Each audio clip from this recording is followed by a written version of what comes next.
I was born in a hospital in Flatbush and raised in a part of Long Island called Garrison Beach, which was just a bunch of cottages or cabins or cabanas or bungalows. The first serious book I ever read when I was about 13 or 14 was Studs Lonigan by James T. Farrell, because older boys told me it had a lot of hot sex scenes in it. And at 13 and 14, I was very eager to acquire some sex education, and there didn't seem to be anywhere to get it except from novels. I didn't know pornography existed or how to obtain any, and I certainly couldn't get any straight answers from any of the adults I knew. So I read Studs Lonigan. I was astonished. This is about a working-class Irish Catholic ghetto in Chicago, and it was just like my own upbringing in Brooklyn. The working class Irish Catholics are pretty much the same everywhere. Later I read A Portrait of the Artist as a Young Man by James Joyce, and by God, it was the same story all over again. So can you describe what life was like at Garrison Beach in those days? Well, we didn't know any Protestants. We heard rumors that people called Jews existed somewhere, but that was across the river in Manhattan. We didn't know there were any in Brooklyn. There was the biggest depression in the history of the Western world in both Europe and the United States. There were millions of people unemployed everywhere. There were people selling apples on street corners to make a living. Do you remember what you wanted to be when you were growing up? Well, I think the first ambition I ever had was to be a cartoonist. And that ambition ran from about the age of 4 or 5 until I was 7 or 8. Then I discovered there were books without pictures. And I figured, hell, it's easier to write the stories if I don't have to do the pictures too. So then my ambition turned to become a writer of books. And that was at what age? Oh, I don't know, 7, 8, 9, somewhere around there. How did your family react to that ambition? They thought I was batshit crazy. My mother and father told me repeatedly, writers all starve to death unless you got the right contacts, and you don't have the right contacts, so think of a job where you can make some money. So for you, it was kind of a pipe dream at that point? Well, I wrote my first novel at the age of 12. What was the name of it? It was called The Age of Miracles, and it was intended to be adapted into a musical comedy starring Danny Kaye after it was a bestseller as a novel. Of course, it never got anywhere. Who can write a novel at the age of 12? Do you remember people in your environment there, besides your parents, of course, that strongly affected your thinking? Well, the good nuns at the school I went to terrorized the hell out of me with visions of hell and damnation and all sorts of horrors. But that's typical of Roman Catholic education. I mean, you find it in Studs Lonigan and A Portrait of the Artist as a Young Man. Any novel about a Catholic upbringing, you find similar stories. Catholic education is based on brute terrorism. When they're not scaring you psychologically, they're scaring you physically. The nuns had these steel yardsticks, and if you did something they didn't like, you'd be called up to the front of the classroom and told to hold your hand out. I never saw anybody refuse to hold their hand out, because we all had this deep-seated suspicion that if we didn't hold our hand out, something even worse would happen. So we'd put our hand out, and then they'd whack us across the knuckles with the yardstick about 5 times. Sometimes it hurt for a day and a half. That sort of created an atmosphere of respectful attention and discouraged dissent. What was a typical offense for which one would receive such punishment? Not having your hair combed properly, questioning something one of the nuns said, arguing with a nun, saying you liked the movie that the church said you shouldn't have gone to see. Do you feel like you received anything worthwhile there? Yeah, very definitely. They taught me to read and write and do arithmetic and learn a little bit of geography and history.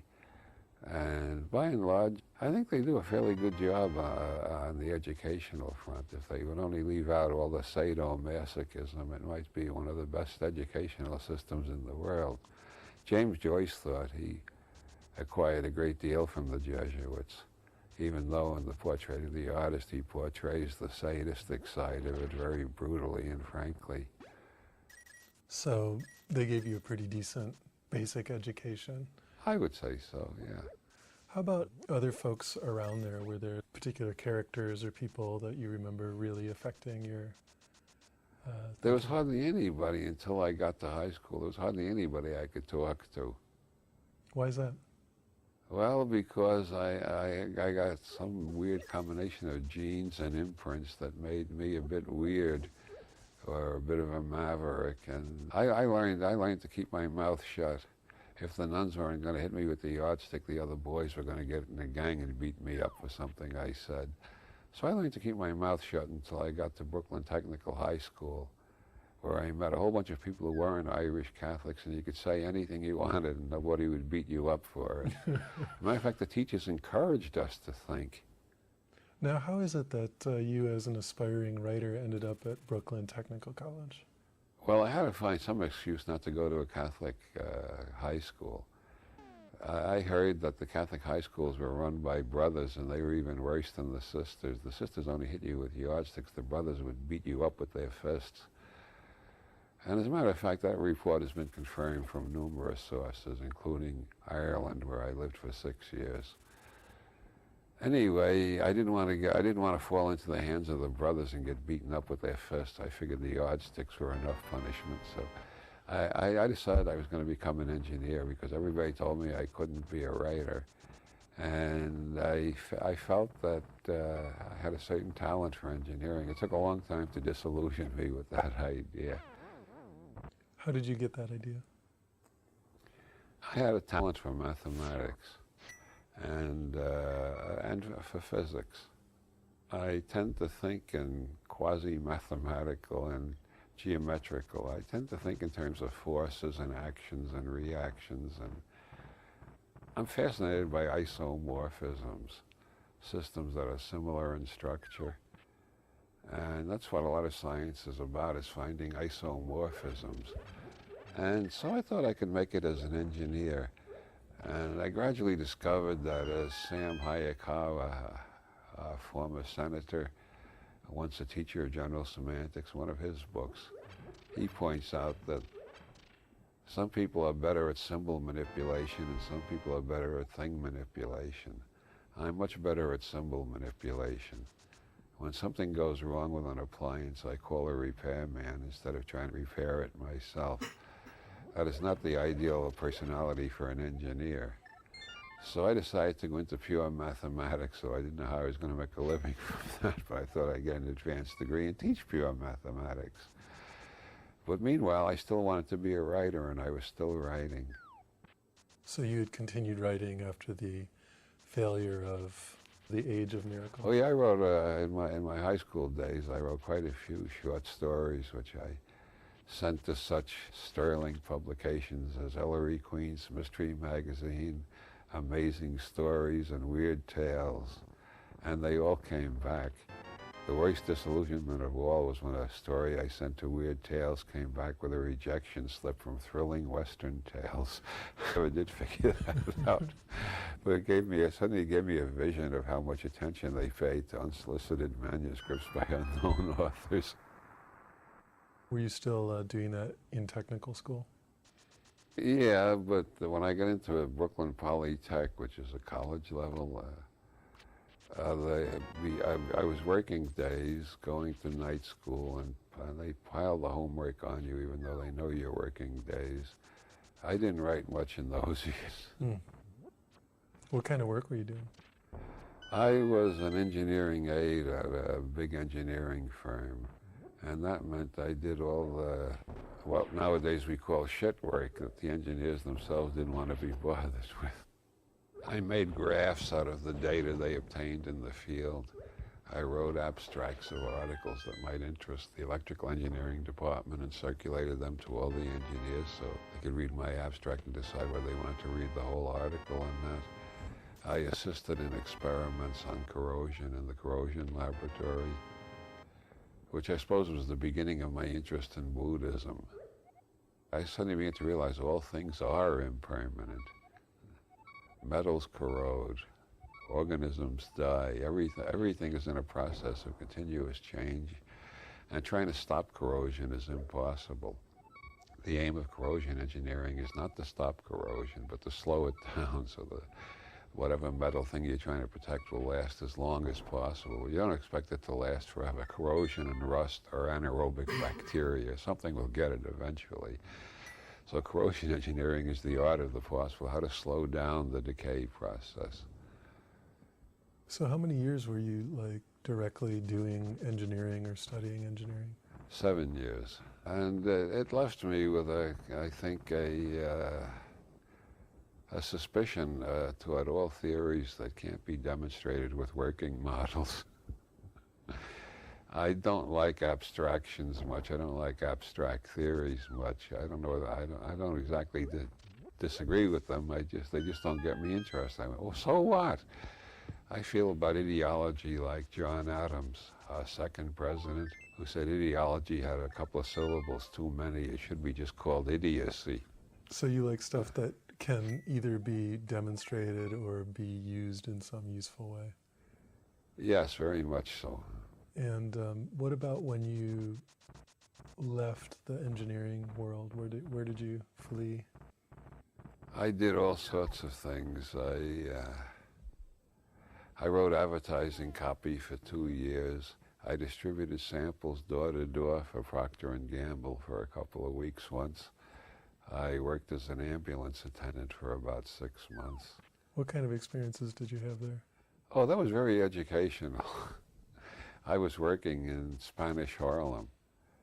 I got to see a great deal of the aspects of New York life that are now very popular on TV, on shows like Law and Order and NYPD Blue. I got to see it up close. The cops could see how young I was for an ambulance attendant, so they would arrange to make sure I saw the most gruesome case up close just to see how I'd react to them.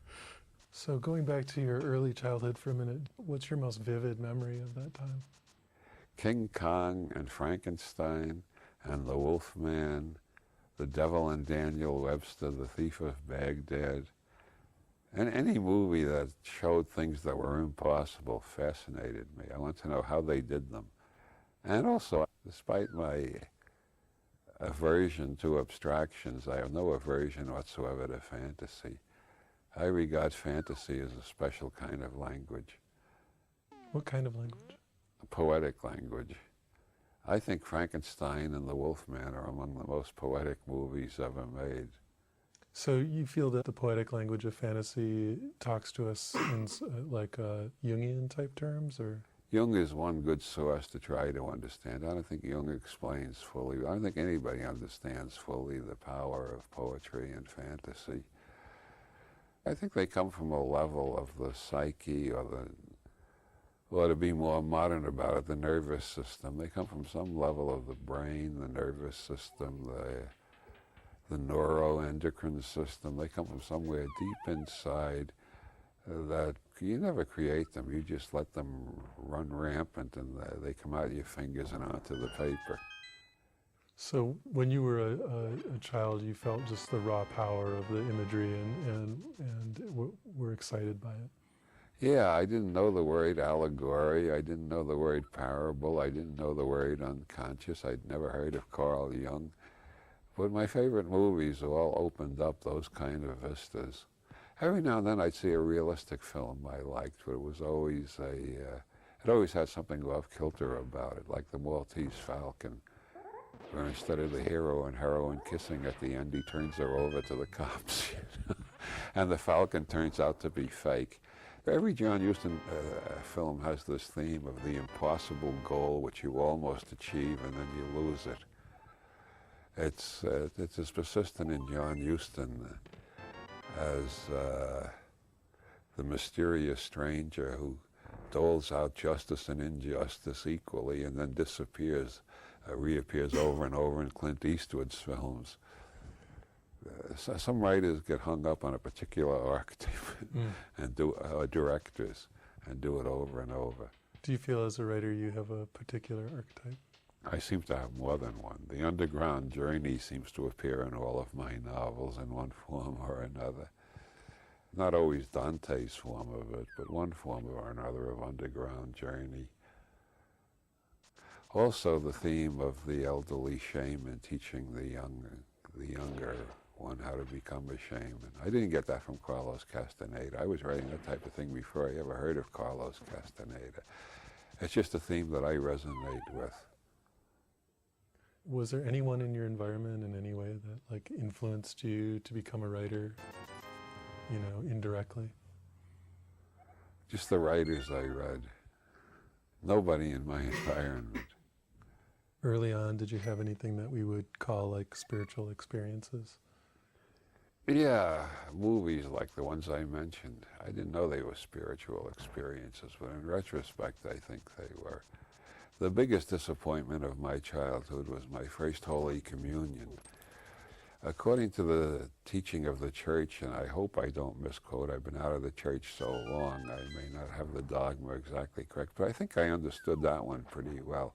After the priest says the magic formula over the piece of bread, it is no longer a piece of bread. It has become not only the body, but also the blood of Jesus Christ. And so if you eat it, if you eat the body and blood of this Jew who's been dead for 2,000 years, it'll make you feel real good and you'll have a spiritual experience. And the idea of cannibalism as a spiritual experience was really unique to the Catholic Church before Hannibal Lecter came along and popularized the idea. But I remember how excited I was looking forward to my first Holy Communion. I took the wafer and nothing happened. There was no spiritual experience. Nothing happened at all. I just had a piece of dry bread in my mouth. Not very tasty bread either. Worse than Wonder Bread. Nothing. That was when I first began to suspect the church was an enormous con game. I had my first experience of real Holy Communion when I first took peyote in 1962. And that's what they were faking. This is the real stuff. Did you resonate at all with the archetypes of Jesus and Mary or anything like that? Well, Mary must have had some effect on me. When I had polio, my mother did a novena to the Blessed Virgin and dressed me in blue for a year. What's a novena? That's a ceremony done for 9 weeks. That's where the novus root comes in, novus 9. It's related to the nightmare and her ninefold in King Lear and the 9 muses in Greek mythology and so on. 9 is the number of the moon. It's used in all sorts of magical workings. Of course, the Pope wouldn't want to admit that. So you mentioned that you had polio. Yes, I sure did. No doubt about it. I don't remember much about the polio. I'm remembering more lately. I had polio at the age of 4. At that time, the American Medical Association said there was no cure for it. There was a crazy nurse in Australia named Sister Kenny who claimed she had a cure. And by some odd stroke of blind luck or divine guidance or something, my parents found the one doctor in the greater New York area who was using the Sister Kenny method. And I was apparently totally cured. And I spent most of my life walking around, running, doing everything that ordinary people do. And then in my 20s, I started to have spasms in the legs, which kept me awake at night until I found a doctor who prescribed Valium for it. Valium was originally a muscle relaxant before they started selling it as a tranquilizer. It's very good for post-polio syndromes. And that bothered me for 20 years or so off and on, but the Valium controlled it. And then I started getting leg pains. And I found out after trying a variety of doctors and a variety of medicines that ibuprofen worked about as well as anything. And then suddenly this April, the leg pains became worse than ever, and I started falling down, and now I'm on a variety of medications, and I'm back almost where I was at the age of 4, but doing much better. I'm recovering faster this time, I think. Well, I'm a congenital optimist. I think it comes with the genes. Do you think that the early experience of polio had much effect on you? Yeah, I think it underlies the tone of anxiety and paranoia that you find in all of my novels. Basically, all the characters in my novels come to a point where they're convinced the universe has been organized just to destroy them. Well, that's just obviously true. No, sorry. No, it hasn't been organized to destroy you. It's been organized to destroy all of us. But you get this feeling that the whole universe is an enormous conspiracy to destroy you. I think that comes with any disease like polio or the fatal diseases like cancer and so on. I had a lot of friends die of cancer in the last 10 years. And I think polio gave me a deep sense that the universe can't be trusted, that life is not a bowl of cherries, and that you got to be pretty damn tough to survive. And then I read Nietzsche when I was about 18, and he gave me all the philosophy I needed to back up that general. The universe doesn't give a damn for you. There is no God. The universe doesn't care. You're on your own, brother, and learn to live with it. Anything that doesn't kill me makes me stronger. That's my favorite quote from Nietzsche. Anything that doesn't kill me makes me stronger. So did you spend very much time, like, actually in your room, unable to go out? Yeah, I think that was about a year. What I remember best is when I was in recovery. One of the things, besides the hot cloths, which are a standard part of the Sister Kenny method, and the baths and the exercising the legs, there was a period in which I was in recovery, and I was supposed to walk all the time with one leg in the gutter and one leg on the sidewalk, and switch legs regularly side to side of the sidewalk. This was where there wasn't very heavy traffic. It was safe for a kid to do it, where we were living. And this was supposed to stretch each leg and make the muscles stronger. I don't know how many dead muscles I've got in my legs. It's an interesting question. I've been researching post-polio syndrome on the World Wide Web, and I find the estimates run as high as 50% of the muscles die during polio. So what the hell have I been walking on for the last 64 years? On faith and willpower, mostly. But that wears out after 60 years. The muscles just started complaining too much. But I still walk a little bit every day, just to prove I can and to keep in practice. I figured if I learn to walk twice, I can learn to walk 3 times. I remember somebody telling me about a guy starting a new computer company and how optimistic he was. And I said, well, pessimists don't start computer companies or any other kind of companies. The pessimists never do a damn thing but sit and bitch and moan and piss and complain. The optimists do everything. So I'm on the side of the optimists. I think the universe is indifferent, but I'm still an optimist. What drugs were popular in the Garrison Beach community? A hemp rope. I don't know how old I was, 6, 7, 8, I don't know. But at some point, a bunch of older boys were sitting behind the coal bin in the yard of somebody's house and smoking rope. And I said, what's that? And they say, it makes you feel great. So I sat down and smoked some rope with them. And we did that pretty regularly for a year or so. And then suddenly the rope lost its effect, and it didn't get us high and happy anymore. And then I forgot all about that until I started researching the history of marijuana. That was when they stopped making hemp rope in this country, and they replaced it with various synthetics and plastics. So we were damn lucky that the plastic they replaced it with wasn't poisonous, because we would have taken a great big toke and all dropped dead. And our parents would find 8 dead kids with a mystery. What killed them? I'm glad that didn't happen. How does one smoke a hemp rope? You just light one end of it and suck as hard as you can on the other. So you cut off a cigarette length of rope? We used a longer length than that because we passed it around. Another great spiritual experience of my childhood, besides the hemp rope, was spinning until you get dizzy and fall down. All cultures seem to figure that out or learn it from older kids or something. It seems to be almost universal. Those and the movies I mentioned were the essence of my quote, unquote, spiritual life. The Catholic Church did nothing but scare the shit out of me. It didn't give me any spiritual nourishment whatsoever. I don't mean to sound bitter against the Catholic Church. I don't think it's the worst church in the world. I think it's one of the 3 worst, but not the worst. I haven't decided which is the worst, the Catholic Church, Islam, or Scientology. But those are definitely the 3 most poisonous of the lot. I don't like churches in general, though. I think they're all pretty dreadful. Well, maybe some parts of Buddhism aren't so dreadful. I was married in a Buddhist church. Where was that? In New York City. Arlen and I were talking about where we were going to get married, and we both didn't want anything to do with the church. And I suddenly said, I don't like City Hall either. And she said, what do you want to do, go up on a mountain and do our own ritual? I said, let's find a Buddhist church. She said, I like that. So we found a Buddhist church. It was Shinran Buddhist, and it was a really lovely ceremony. And it worked. We loved each other 42 years.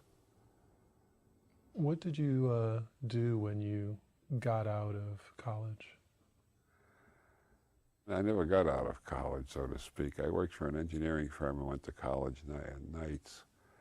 And then after that, I decided to launch my career as a writer, which landed me in a variety of jobs as editor of totally forgotten magazines, reporter for various newspapers, including one that's still quite successful that managed to survive my present, Home Furnishings Daily, which is read by everybody in the home furnishings business. And eventually I ended up with one of the most prestigious jobs you can have as an editor. I was associate editor of Playboy. Boy, did that impress people. Nothing I've done since has impressed people as much as that. And there were about 15 associate editors, so it wasn't that glorious a title, actually. And how did you end up as an associate editor at Playboy? Well, I was working for an imitation of Playboy called Jaguar. And the publisher told me to make it more like Playboy, and I made it more like Playboy, and he fired me because he couldn't understand it. Which is to say, I made it a magazine for college graduates, yuppies as they call nowadays, the upwardly mobile young males of the 60s. And I got another job on one of those tabloid newspapers. And while I was working at that job, I wrote an article about my experience putting out this imitation Playboy. And it was called Confessions of a Schlockmeister by Anonymous Hack. And it was published in The Realist. And one of the editors at Playboy read it and contacted the editor of The Realist, and I was called in for an interview. And then they sent me back to New York and sent me to a psychologist for a day of tests. That was right after Spektorsky took over as editorial director of Playboy. And Spektorsky was a big fan of psychological testing. So I went through all these tests. I had a barrel of fun with them because I was also being considered for a job as an editor of a social science journal in St. Louis. And I didn't see any reason to try to fool the psychologist anyway. I just let it rip. So I remember one of the thematic apperception cards is a guy on a table who may be in pain or may be laughing, depends on what you want to project into it, with two guys leaning over him with what may be knives or maybe scalpels or maybe something else, depending on, and a guy looking in front of them, looking right out at you, who seems to have all of the standard characteristics we attribute to gay men. You're supposed to project into that. So I projected into it. This is a scene from a horror movie. One of the actors has just blown his lines. The guy on the table is a survivor of a Nazi concentration camp, is thinking ironic thoughts about the public's appetite for artificial horrors in a world so full of real horrors. The gay guy up front is thinking the director is a pain in the ass. I don't know what they made of that, but I answered them all that way. I just let my imagination rip, you know, and my sardonic sense of humor. I also took an IQ test, which had very interesting results. When I was talking to the psychologist after all the tests were over, I said, how did I do on the IQ? And he said, I'm not going to tell you, you're too conceited already. I've always thought of myself as a very modest person. Something must have come out in those tests that showed a great deal of vanity that I never like to acknowledge. So I don't know how high my IQ is, but I know it's pretty high. So you took those tests as a part of getting hired at Playboy? That's right, yeah. And I went directly to work for the Playboy Forum, even though they originally thought of hiring me to write the Playmate of the Month copy. But I had lunch with the guy who was editing the Playboy Forum. He decided I would just write for that department. The Playboy Forum was letters from readers about civil liberties issues together with Playboy's responses. I wrote most of Playboy's responses while I was there. Of course, they all had to be approved by Hefner. He would read the galleys of the whole damn magazine between midnight and 6 in the morning. And we'd come back covered with blue corrections of all sorts, some of them running longer than the original text. But he hardly ever changed any of my copy. It seems, although we're very different types of human beings, Hefner and I think very much alike about political issues. Get the government off our backs. The less government, the better. Very Jeffersonian. So during those years, what was the Playboy Forum like? Well, I think we were the first mass magazine. There were a lot of radical little magazines in the 60s, you know. We were the first mass magazine to come out for legalizing marijuana. We were the first one to oppose the war in Vietnam among the mass magazines.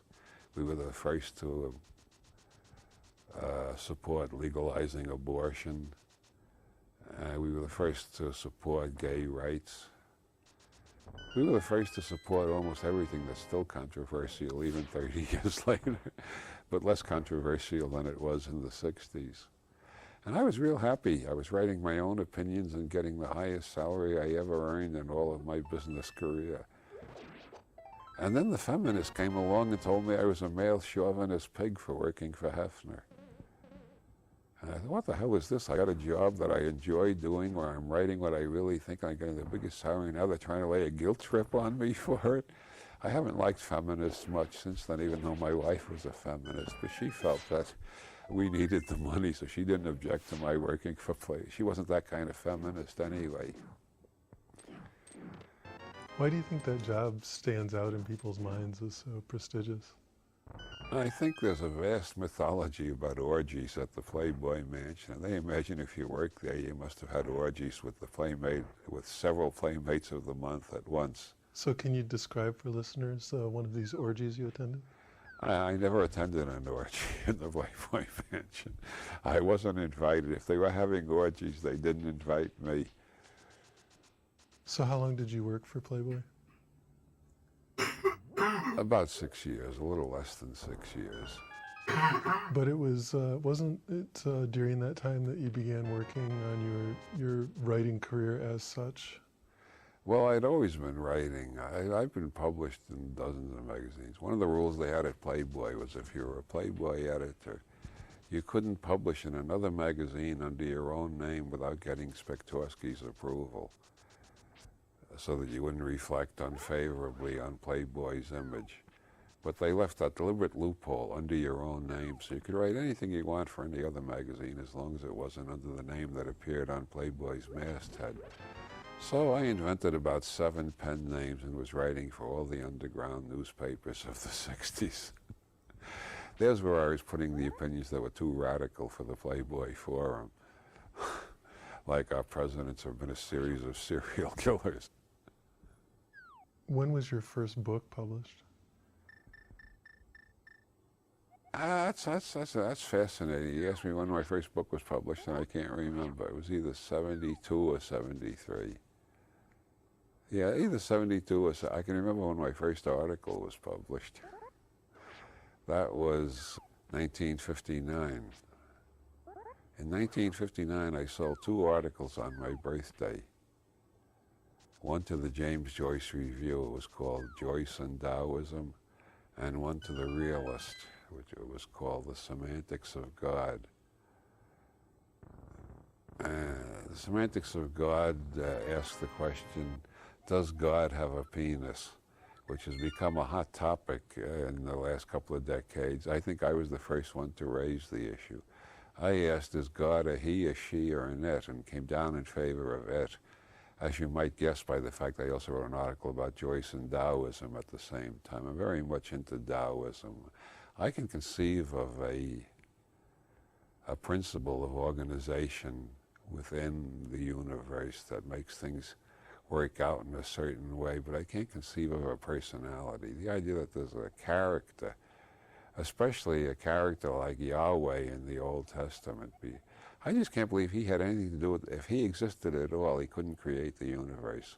He couldn't even create a DNA molecule. He'd get about 2 strands right, then he'd get the 3rd one wrong, then he'd go into a tiff and blow up 3 cities and drop fire and brimstone on 4 more and tell the Hebrews to go slaughter another tribe. I mean, he's an absolutely he's at a 4-year-old level of mental development, and this is supposed to be the mind behind the universe. That's like asking me to believe that the 3 Stooges created the universe. And what was the first book that came out in 72 or 3? Playboy's Book of Forbidden Words, which I am currently rewriting since the rights have reverted to me under the title Black Magic and Curses. And it's written from a more anthropological standpoint than the original. But it's mostly the same material, but it's with a more scholarly and anthropological way of looking, or perhaps sometimes I don't know whether I'm writing social science or social satire. Sometimes it's hard to tell, even for me, even within one paragraph, but it's about why people are terrorized by words. George Carlin told me that he used that book as a reference for the routine where he gets up and recites all the different terms for some sex act. Have you ever seen him do that? Yes. Yeah, yodeling in the valley, going down to the wife for lunch, on and on and on. He got a whole bunch of them out of that book, he told me. Why are people so terrorized by words? It's a fascinating subject. Arlen told me once I'm the most adaptable person she ever knew. And although she was in love with me and therefore prejudiced, had a higher opinion of me than I ever had of myself, I think she's right about the adaptability. I seem to have led a dozen different lives in one lifetime. I don't seem to have a very rigid personality structure. I went from being a Playboy editor to being a self-employed freelance writer, which resulted after a year of using up my savings. It resulted in 2 years on welfare, which I talk about quite commonly just because I sometimes engage in debates, and I can always tell if the other guy is an asshole if he brings that up in order to put me down. Then I know I'm dealing with a real asshole, and I know how to handle assholes. I've known them since I was a child, And then my book started making enough money, and I got off welfare.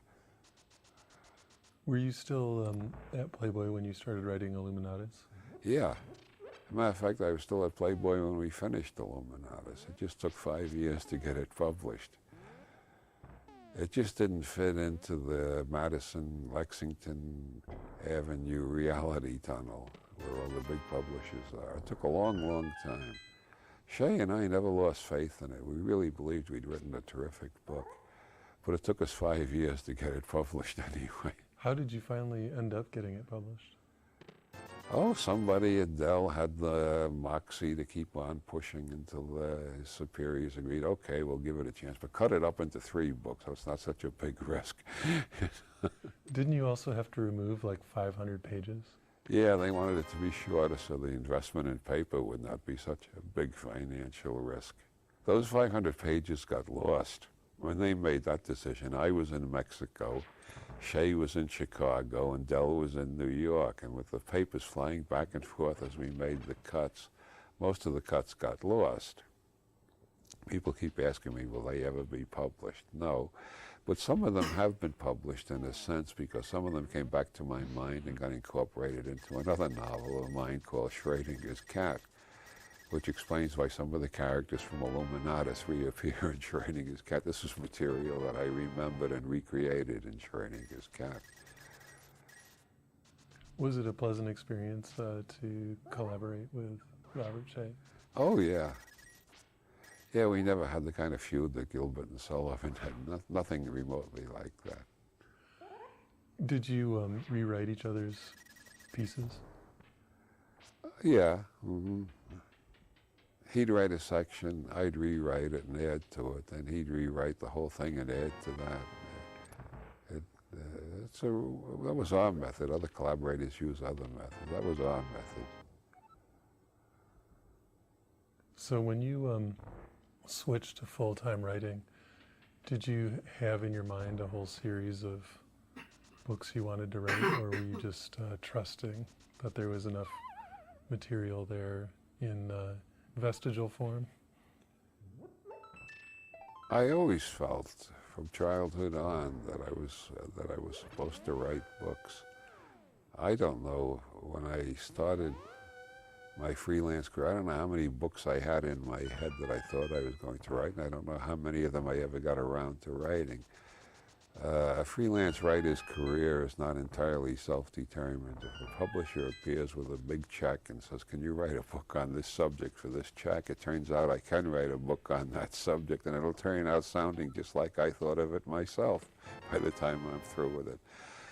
The Book of the Breast for Playboy Press, which is now out under the title Ishtar Rising, that came about because they asked me, "Can you write a whole book about the female breast and keep it interesting?" I said, "Sure I can." And I did.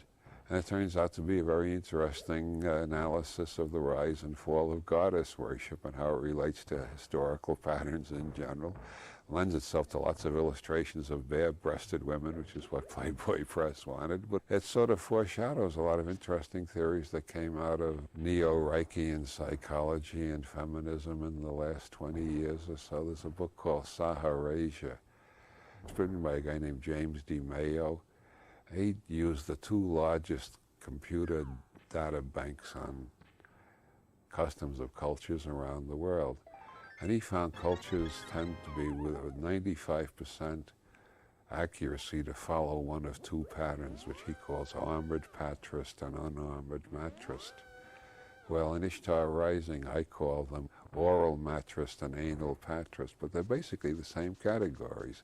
Only he did a hell of a lot more research than I did and proved his case a lot better than I did.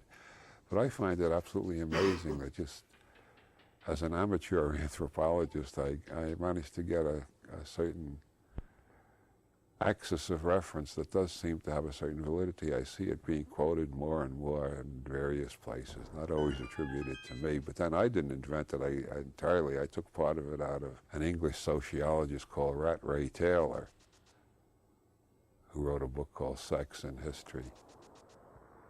He just divided them into matrist and patrist. I added the oral and anal to make it coincide with Freudian developmental theory, and DeMayo added armored and unarmored to make it coincide with Reichian theory. Isn't that book, Ishtar Rising, still in print? Oh, absolutely, yeah. It's still selling quite well, thank you. That's been selling quite well for 28 years, I guess. Well, most of my books from the 70s are still in print. Matter of fact, all of my books from the 70s are in print. The only books that are out of print are 3 historical novels I wrote in the 80s. When did you first feel like you were making it as a professional writer? I've never quite achieved that state of mind because of the ups and downs of a freelance writer's life. I always have in the back of my head this ledger about how many months I've got before I'm broke unless I earn some more money. And when it's more than 12 months, I feel fairly secure. When it's less than 6 months, I start getting frightened. But it's never been less than 6 months in the last 3 or 4 years, or maybe the last 5 or 6 years, I don't know. I mean, it's never fallen really low, but I still have the habit of worry. That comes out of being a freelance writer. You never know where the next check is coming from. I'm worrying less about money than I ever did before, I'll say that. Why is that? Well, I don't have as many dependents as I used to have, for one thing, and for another thing, unless I lose all my popularity, whatever it is, and nobody buys any of my books, I can virtually live on the royalties of the books I got in print now. I can't live handsomely and extravagantly like a Hollywood star or any of that stuff. But I can live at a comfortable middle-class standard of living, which is all I ever required of life. I just want comfort. I don't need luxury.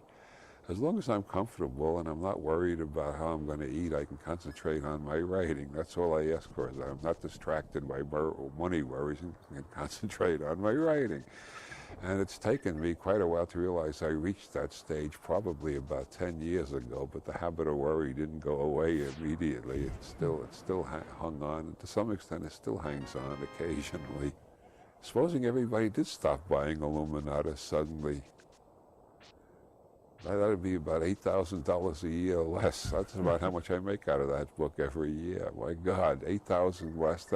Then supposing everybody stopped buying Prometheus Rising, there's another 4,000 a year gone. Where would I be?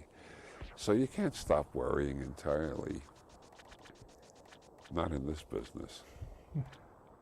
And if I had a bestseller and got rich, I'd be worrying about how to invest the money so that I think in this society there's no way to avoid worrying about money. You don't think there's any level you could get to, either high or low, where it just wouldn't matter? Well, to get back to Hefner, I never got to know Hefner very well, but we did chat a few times, and I got the impression that Hefner was a lot more radical than the Playboy Forum. The Forum was radical for its time, but he was even further out. There were some things he didn't want to print, and I try to figure, how can a guy with $100 million be afraid of taking a risk? And then I realized every time J. Paul Getty came to Chicago, he stayed at the Playboy Mansion as Hefner's guest, and he had $4 billion. And you realize if you've only got $100 million, a guy with $4 billion really makes you feel like an ant, so you're nervous. Until you get $4 billion, you don't feel quite equal to him. At least that's my explanation of why people with millions and millions are still trying to get more. That's the only explanation I can see. Bertrand Wolfe, novelist I like a lot, who isn't very well known, he says in one of his books, Hollywood is the only place in the world where you have a vicious class war between rival groups of multimillionaires. And it's true, I lived there for a while. I wrote 2 screenplays. Neither of them ever got produced. But I made money out of them, and they've been published as books, and I make royalties on them every year. Not as much as I make on my other books. People don't like to read scripts. Now, wasn't that a little bit of a con job? Well, the first one, maybe both of them were, come to think of it. This guy told me he was a producer. Actually, he was trying to become a producer. And because everybody he knew was reading my books, he assumed I was much more famous than I am. And having a script by me, he could raise money just like snapping his finger, and he could make a movie. But it wasn't that easy. Most people in Hollywood never heard of me and didn't like my script anyway because it was too damn weird. But it earns me a few thousand every year as a book, so what the hell. Has anyone ever approached you about actually making it into a film? No, but I've been optioned about 3 times on Illuminatus. More than 3 times. Once on Masks of the Illuminati, and twice on Wilhelm Reich in Hell, which is a play that would very well adapt to a movie. I think it would make a smashing movie. And I have high hopes for that one. It keeps being done as a play all over the country. It's been done in Amsterdam and Frankfurt and England and Dublin and so many cities in the United States, I can't remember half of them. There's a Japanese-American director in San Francisco put on an excellent production of it at a little theater, and he's now trying to raise the money to put on a bigger production at a bigger theater. Then the next step will be Broadway, if he gets into a big San Francisco theater. Mm-hmm. So I keep encouraging him, go for it, man, go for it. We're both going for it, He loves the play, and I love him because he loves the play. What did you think about living in Hollywood? I didn't live in Hollywood. I lived in West Los Angeles, but I was very much involved with the whole Hollywood crowd for a while there. I met a lot of celebrities, including the head of the Producers Guild, who encouraged me to write an outline for a pilot for a TV series without telling me you usually get paid for that. He said, I'll see if I can sell it, so I didn't get paid a damn thing for it. And it never went on the air anyway. But something rather like it showed up 2 years later. Well, just slightly like it. Mine was set on a space colony between the Earth and the Moon. Then along came Babylon 5, which was set in a space colony much further out. But the idea of living in a space colony rather than on a planet face seemed very interesting to me. I think it's probably the future. I don't think we're going to colonize other planets. If you climb out of a gravity well, why climb back down into another gravity well? Well, according to G. Harry Stein, a NASA engineer that I have sometimes appeared on panels with, there are 10 to the 100th power technological processes that can be done cheaper in space than they can be done on a planet face. Eventually that fact is going to be discovered by the manufacturers of the world. So there'll be a lot of colonies floating around in various parts between planets. And Gerard O'Neill designed a space colony as far back as 1968. It took him 5 years to get that published, like it took Shea and me 5 years to get Illuminatus published. Gerard O'Neill was a physicist teaching at Princeton. How much prestige can you have? A PhD teaching at Princeton? It took 5 years for any physics magazine to publish his article on how to build a space colony with existing technology. And that came out in '73, and now it's the year 2000, and nobody has done it yet. But there's a Japanese group who are putting a hotel in space, and Virgin Airlines has announced they're going to put up a hotel of their own to rival the Japanese hotel. So things are moving in the direction I sort of foresaw. When are those due to go up? Oh, in the next 20 years. I'm not sure the exact dates. What about the International Space Station? Yeah, that's been up a long time, hasn't it? Yeah, but I mean, what I'm thinking of is a real colony. First you get the engineers and the technicians, then you got to have sexual partners for them. Then there's going to be children, you're going to need teachers.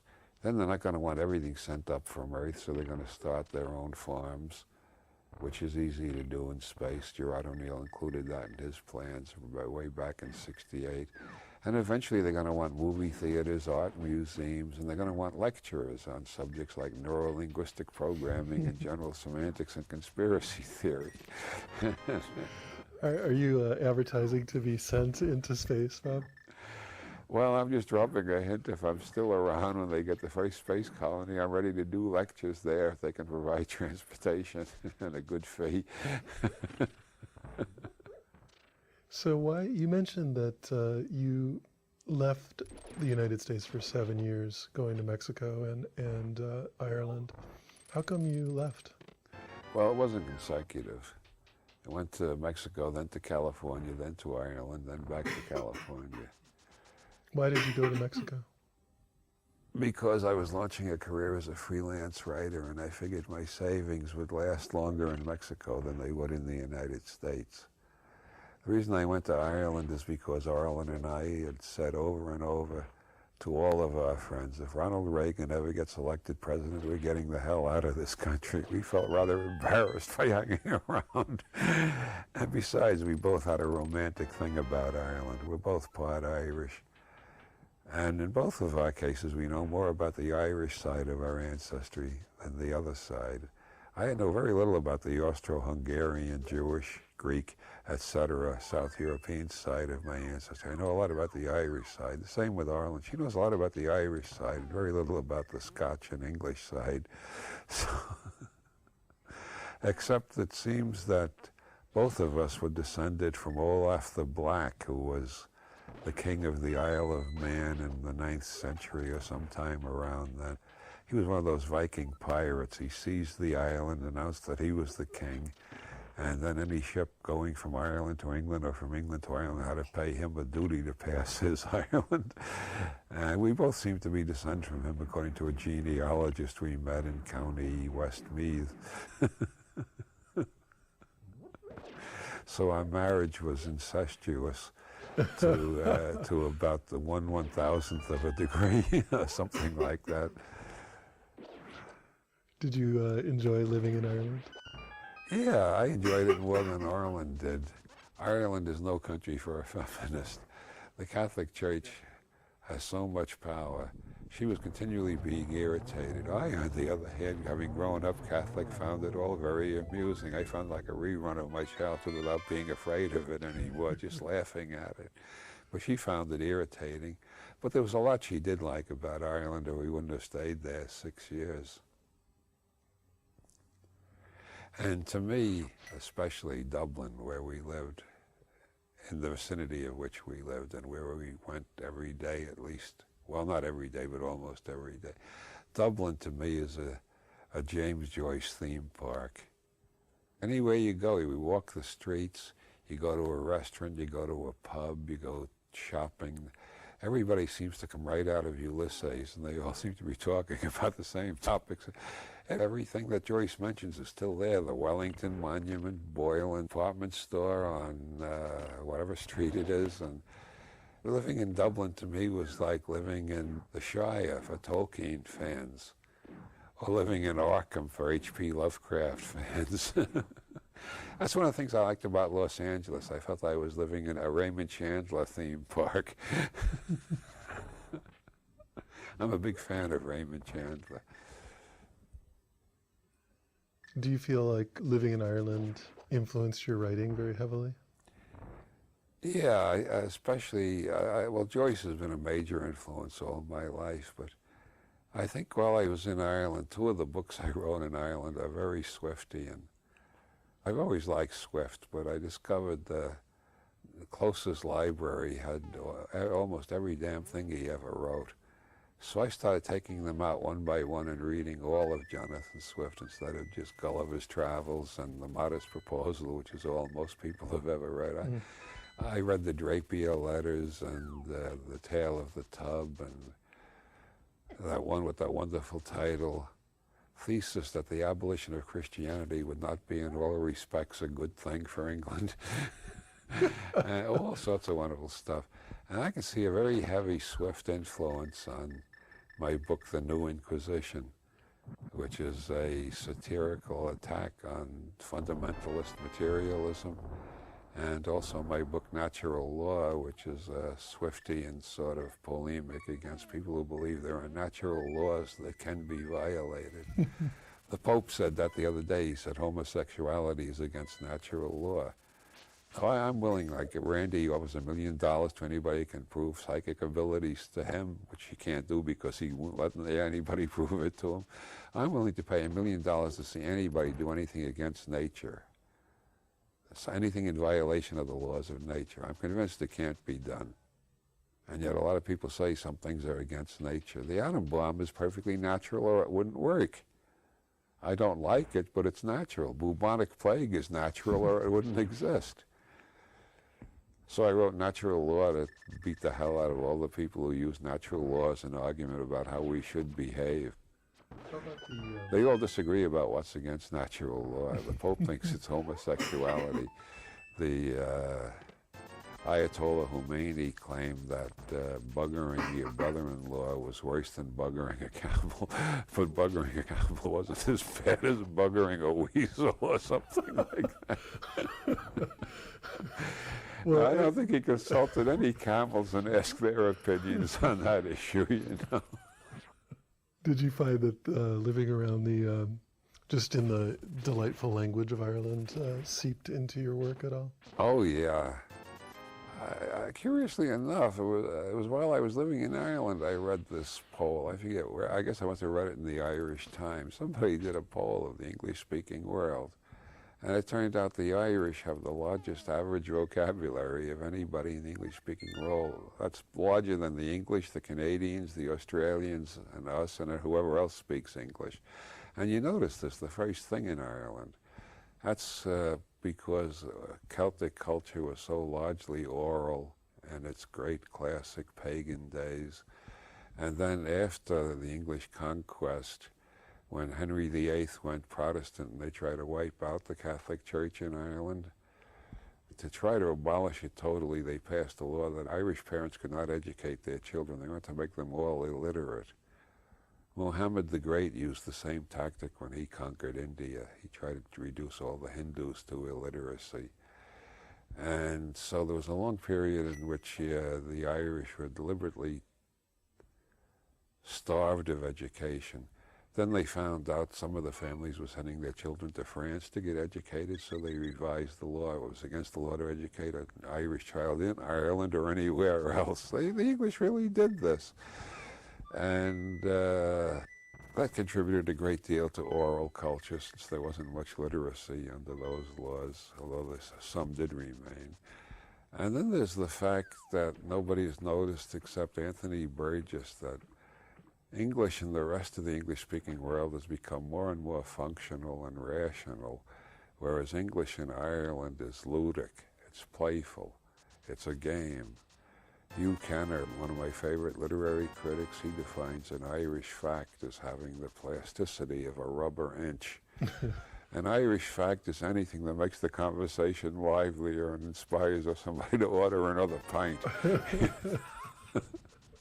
Yeah, Kenner went around trying to find out where James Joyce was baptized. He found 3 churches claiming they baptized Joyce. And this is only recently, you know. When you find out there were 7 heads of St. Denis in the Middle Ages, well, what can you expect of the Middle Ages? But this is only in the last century, you know. Joyce was baptized in 1882, right? It's only a little more than a century ago. And, well, he met a guy who claimed to know the original of Blazes Boylan and Ulysses. And when Kenner was eager for more details, he told him, well, Bloom finally did confront him. Bloom's real name was Hunter, and he confronted him right here in this park where we're talking. The Irish have much more faith and imagination than in science, which is a relief for me because my mind tends to be rather scientific, although my critics won't admit that. Let's say my mind is both scientific and playful at the same time. Do you consider yourself to be simply a writer as such? Well, I used to call myself a guerrilla ontologist, which is a term I picked up from somebody in the physics consciousness research group, which I was a member of back in the 70s. This was a bunch of physicists who got together once a week to discuss the philosophical implications of quantum mechanics. And they had a parapsychologist named Barbara Honegger, and I was invited as sort of resident science fiction writer. And somebody used the word guerrilla ontology for what we were doing. I thought it was a good label, so whenever I was interviewed, people asked me, your books are so different, what do you call them? And I said, oh, they're guerrilla ontology. And then I got bored with that after a while, and I found 2 different books in which I was called a postmodernist. And it was really hip to be a postmodernist in the 80s, so I started calling myself a postmodernist. Then I read some more of the postmodernists and found I disagreed with them on almost everything. So now I just call myself a damned old crank. I think that sums it up better than any of my previous titles. Who are your favorite writers? Well, James Joyce, Ezra Pound, and even though it's corny, Shakespeare. Shakespeare is an inexhaustible well of a treasury of language and fascinating characterizations too. I reread something by Shakespeare at least once a year, and I look at Shakespeare films quite frequently. I have a great respect for Homer, but I think I've read the Odyssey about 5 times, but the last time was about 20 years ago, so I guess Homer is sort of fading into the background finally. Moby Dick I've read 4 times, and the last time was only 2 years ago, so Moby Dick is a stronger influence than Homer, I guess. Dante, in spite of all the praise heaped upon him by people I respect, I've never been able to stand much of Dante. I like Chaucer, but I can't claim to be much of a Chaucerian. Raymond Chandler and H.P. Lovecraft are my 2 favorite of the déclassé writers. They're both considered writers of pulp thrillers. not very intellectual and so on. I think they're wonderful. I love their style. I love the way they tell their stories. To me, there's only one detective story writer, and that's Chandler, and there's only one horror story writer, and that's Lovecraft, and all the rest of them are boring, comparatively speaking. How did you end up getting classified as a science fiction writer? I don't know. Because it doesn't really fit. Well, that fits Schrodinger's cat. Yeah, true. The reviewer in New Scientist, which this is one of the greatest reviews I ever got, he said that Schrodinger's cat was obviously written by a committee of nuclear physicists under the pen name Robert Anton Wilson, which he had never heard of before. He said no one quantum physicist could have written it. It had to be a consortium of them. That was the greatest review I ever got. He only thought I was a quantum physicist. He thought I was a whole group of quantum physicists. That's definitely science fiction. How Illuminatus got published as science fiction, I don't know. Somebody at Dell had to decide how to package it. I suggested they should just advertise it as the greatest novel since Don Quixote. They didn't take me very seriously. But I think Don Quixote was a major influence too, by the way. Anyway, they published it as science fiction, and then I wrote Schrodinger's Cat, which was science fiction. Then I wrote Masks of the Illuminati, in which Einstein appears as a character, but it's definitely not science fiction. But by then my fans were used to looking for me in the science fiction shelf, so that's where all the bookstores put it. Then they started putting my nonfiction in the science fiction shelves too. And then I heard later they started moving me into the New Age section, which made me want to go and hide in a cave for a few years. And then I got the great news about a year ago that at least in one bookstore, Barnes & Noble in Philadelphia, I have been moved out of New Age into philosophy. So instead of being next to von Daniken, I'm next to Wittgenstein. I couldn't be happier. That's the best news since New Scientist thought I was a consortium of physicists. What Shakespeare plays are you interested in? Oh, all of them, but King Lear has always had a special power. I think Shakespeare's use of language definitely reached a peak somewhere around the years of Hamlet, Macbeth, King Lear, and Othello. And of the whole bunch, I like King Lear the best. I think the language is absolutely staggeringly beautiful in spite of the ugliness of the imagery. It's ugly and beautiful at the same time. Powerful. And I like the others I just mentioned, Hamlet, Othello, etc. And I love the history plays. I even like Henry VI, which everybody considers the least important of the history plays. But if you put the whole thing on in sequence, you start with Richard II and go right through Henry IV, Part 1 and 2, Henry V, Henry VI, and then Richard III. You get this panorama. I always compare it to Faulkner's Yoknebatawpha County novels. It's like every character seems important and then disappears, a new character, and the thing goes on over a period of 300 years. Faulkner's Yoknebatawpha novels only cover about 140 years, but that kind of epic scope I really like, if the writer is good enough. Everything by Faulkner I've read at least twice, and some of them I've read 3 or 4 times. Isn't that one of the things you're doing in the historical Illuminatus trilogy? Well, yeah, all of my novels do, if I ever get around to writing the missing volumes, we'll have a continuous story beginning in 1766 in Naples and ending in the year 20-something, I don't know, in a space colony. Because a lot of the same families, the Babcocks, keep popping up throughout the series. The Chileans keep popping up. The Wilderbloods appear now and then. The Moons keep showing up. And so I got my own world moving in parallel to real history. There's my imaginary history, which keeps interacting with real history. My favorite, by the way, is The Widow's Son, because by the time I finished that, I was absolutely convinced, and I remained persuaded, that nobody, not even me, can tell how much of that is true and how much of it I invented. And I think if you got 10 historians to go over the book line by line, they'd all viciously disagree with one another. That's a technique I learned from H.P. Lovecraft, mixing fact and fiction in a way that gets the reader to wonder, Jesus, maybe even the worst parts of this are true. I learned that from Lovecraft. I gave it a humorous twist in Illuminatus. I give it a sinister twist in some of my other books, but I like keeping the reader uncertain as to how much of this you should believe. That's because I'm not so sure about how much I should believe about what I read in the papers or see on television. I don't believe much of what I read in the papers or see on television. I don't believe much of what I see out my window either, for that matter. I one time shocked the hell out of Bob Shea by saying I see 3 or 4 UFOs a week. And he looked at me like, my God, you have finally gone nuts. And I said, well, what the hell?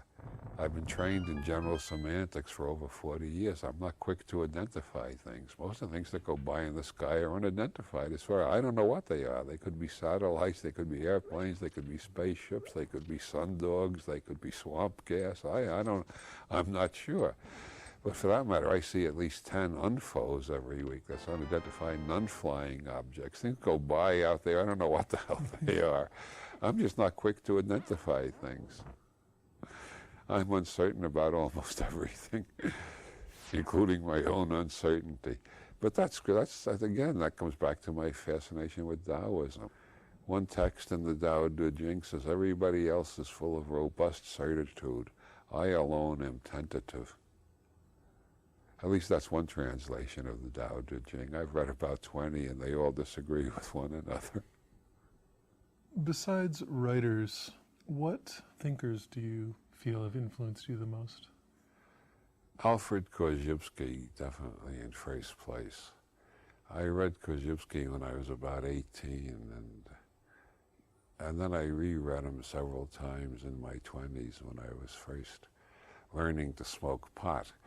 And reading Korzybski on pot is absolutely the best way to read him. Every general semanticist in the country is going to hate me for saying that, but Korzybski's basic thesis is that all perception is co-creation. The brain is the center of our consciousness, but the consciousness is all over the body. He hardly ever uses the word brain. He keeps talking about the nervous system. We are evaluating with our whole nervous system all the time. Our whole organism is involved in the process of creating the environment we think we are perceiving.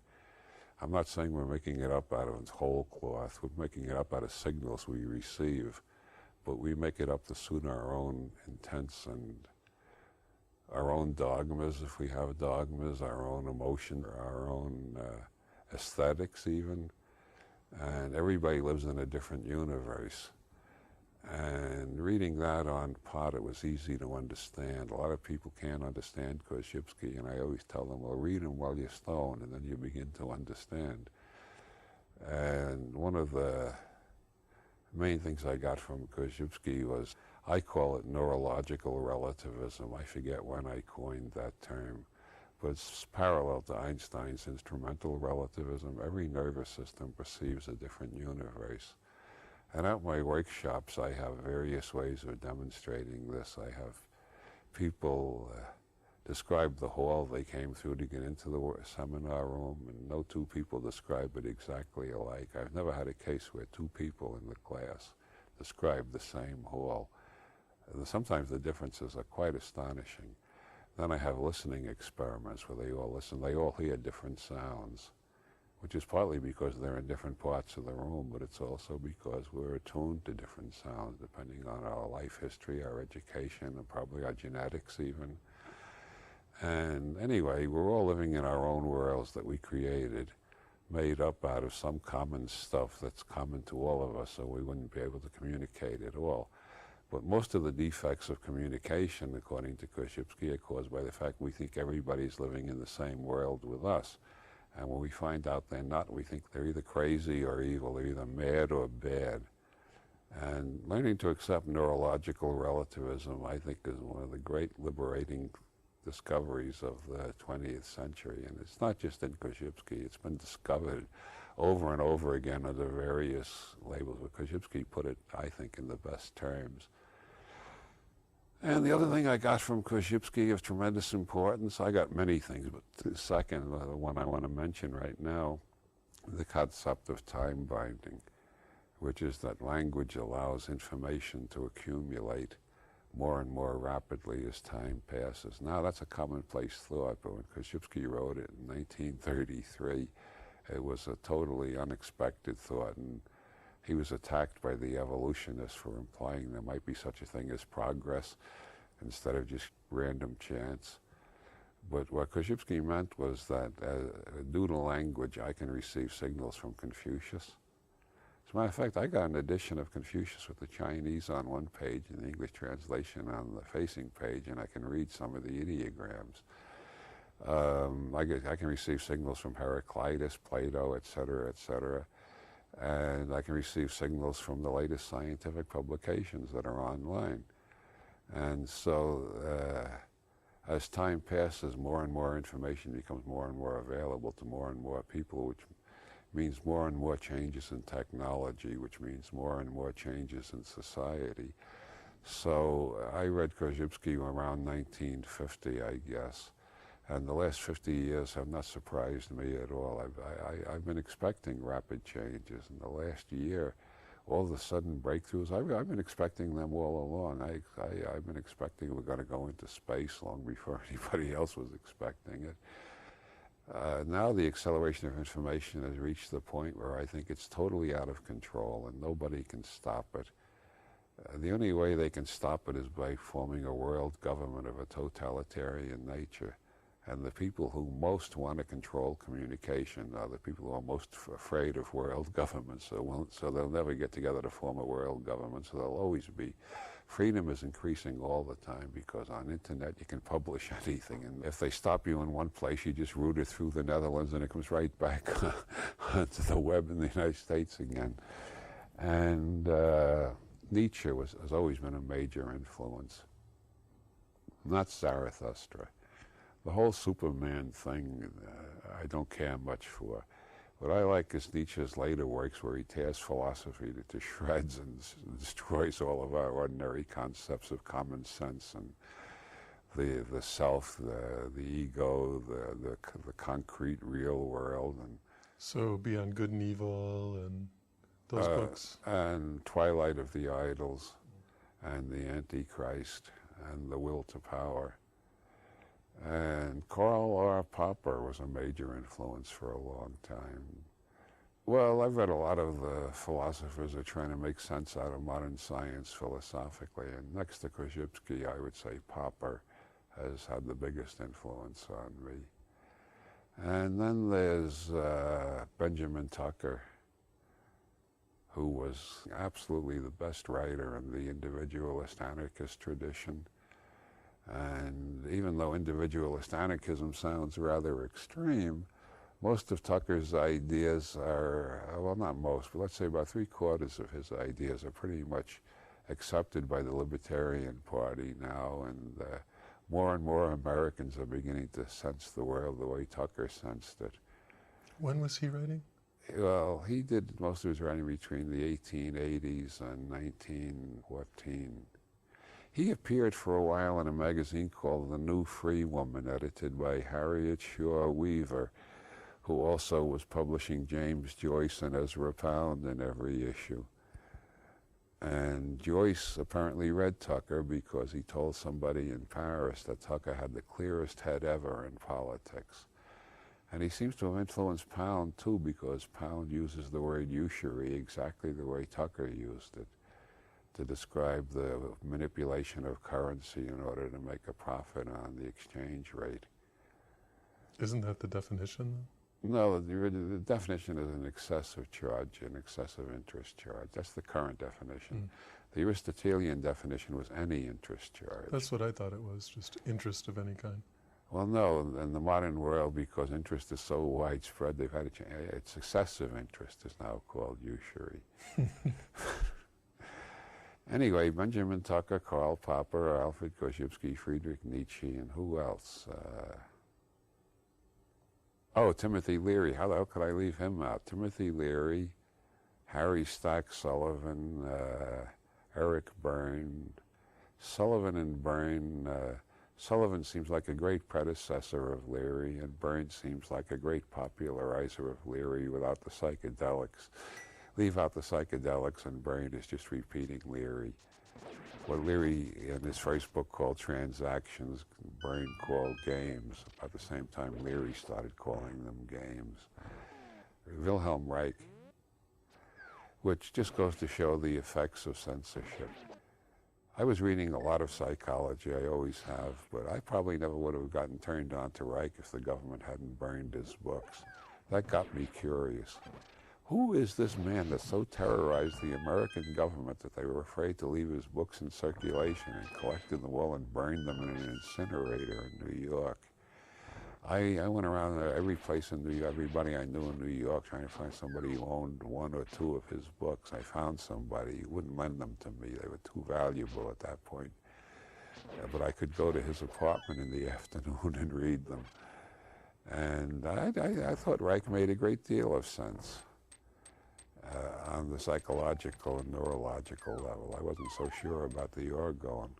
Now I found bibliography of 400 scientific papers confirming Reich's basic orgone experiments. So I'm beginning to reconsider the orgone theory too.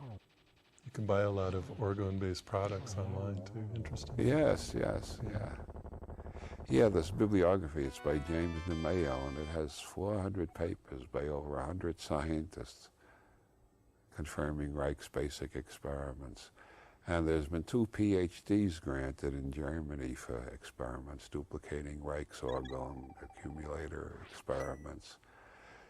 And yet the so-called skeptics, as I call them, the people who call themselves skeptics but never doubt their own dogmas, the gang that put out the Skeptical Inquirer, every time they mention Reich, they say his work has never been confirmed.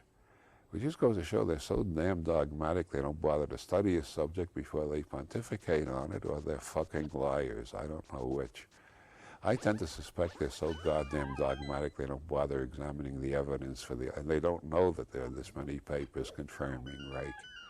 Although they should know, James DeMayo, the guy who did the bibliography, sent them a copy of it.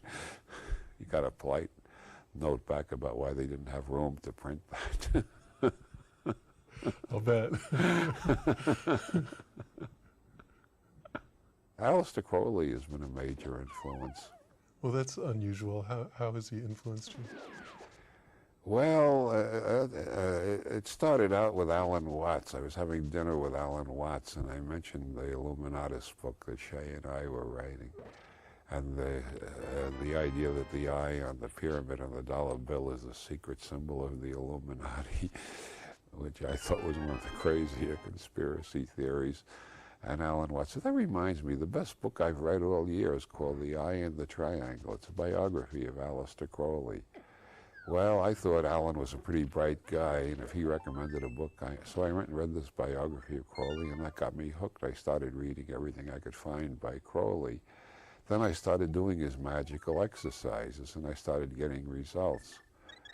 And I don't think of it in terms of anything supernatural, neither did Crowley. In his essay, The Psychology of Hashish, he says, thank God I'm an atheist. I think he may have been the first one to have said that. Crowley's magic is a technique for changing your level of consciousness in various interesting ways, and you can quite easily go totally nuts with his technique if you're not careful. If you are careful, you might survive. Whether I've gone nuts or one of the survivors is a matter about which I cannot speak objectively. How would you say he influenced you, though? Well, he combined techniques. He was a kind of eclectic. He started out with European Rosicrucian tradition. Then he got into the sex magic side of European Rosicrucianism. Then he studied Buddhism in Ceylon with a real Buddhist teacher. Then he went to India and studied yoga there. Then he studied Sufism in North Africa. And then he built up this system which combines several different mystical traditions with a very scientific procedure. You do the exercise, the ritual, the yoga position, whatever, and you make notes on what happens afterwards, and you keep what he called a magical diary. And you see what you're doing to yourself and which direction you're developing in, and if you're developing in a goofy direction, you start doing a different type of exercise. If you know what you're doing, if you have enough common sense to know you're going goofy. Of course, at one stage of doing a lot of Crowley work, I was convinced I was receiving communications from an extraterrestrial, but that didn't last too long. Later I decided it was my right brain talking to my left brain. Or at least that's what I say when I'm speaking to scientific groups. To me, the metaphors, the explanations don't matter. What matters is the ability to change your consciousness.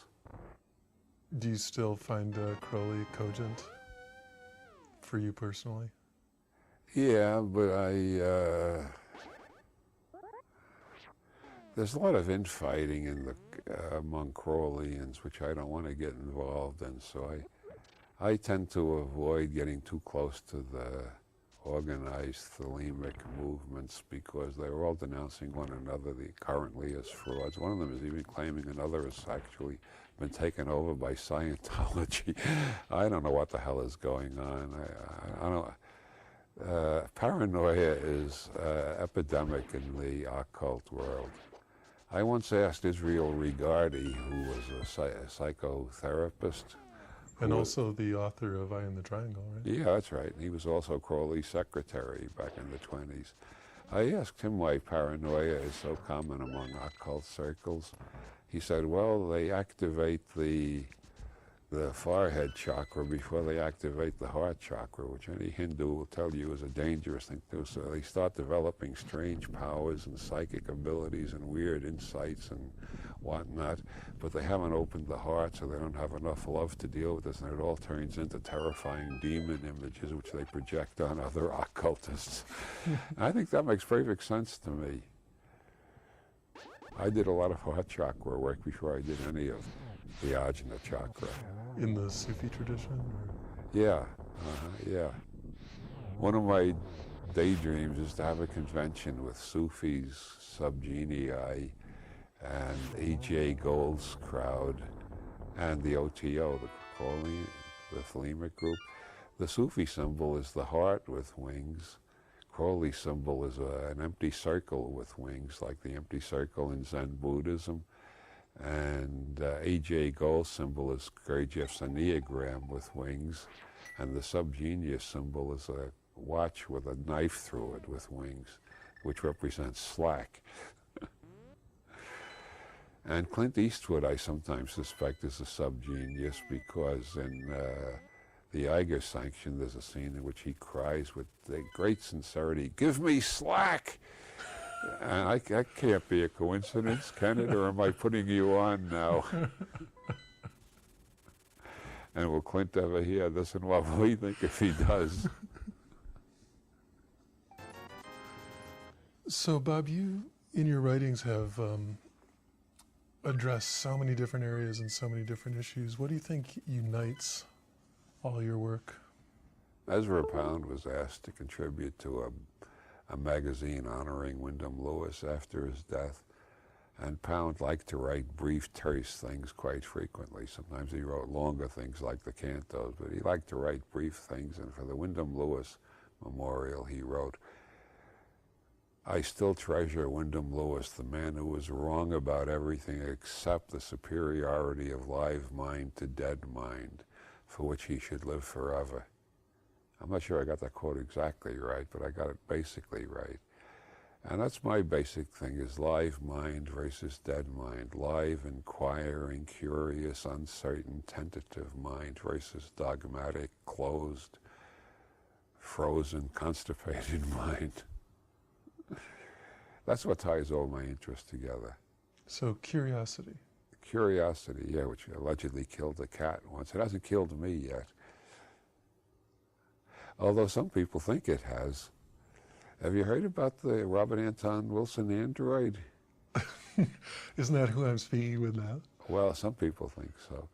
Back around 94, somebody put a fake news story online, allegedly from the Los Angeles Times, claiming I died of a heart attack. And there was a lot of argument about whether this was true or it was a hoax. And then people who have spoken to me on the phone wrote, I've spoken to Wilson and he is still alive. And then there were the hoax ones that said they contacted me at my home in Hoath Castle. I lived near Hoath Castle, but I never lived in Hoath Castle. And I said, I'm not, the reports of my death have been exaggerated. This guy was lifting that from Mark Twain, but then he added a line that really does sound like me. I still totter about a bit and can crack a weak joke now and then. And then somebody else came back with all the people who claimed to have met me or talked to me on the phone. Since my death, they were all deceived. The CIA killed me and replaced me with a Robert Anton Wilson android. And having read a lot of Philip K. Dick, I knew if that was true, I'd be the last one to know it, because, as Phil Dick pointed out, a fully functioning android would have to believe it was whoever it was supposed to be acting like. So if I was an android pretending to be Robert Anton Wilson, I would think I am Robert Anton Wilson. See, surrounded by epistemological quandaries like that, how can my mental life ever cease? I've always got something to wonder about.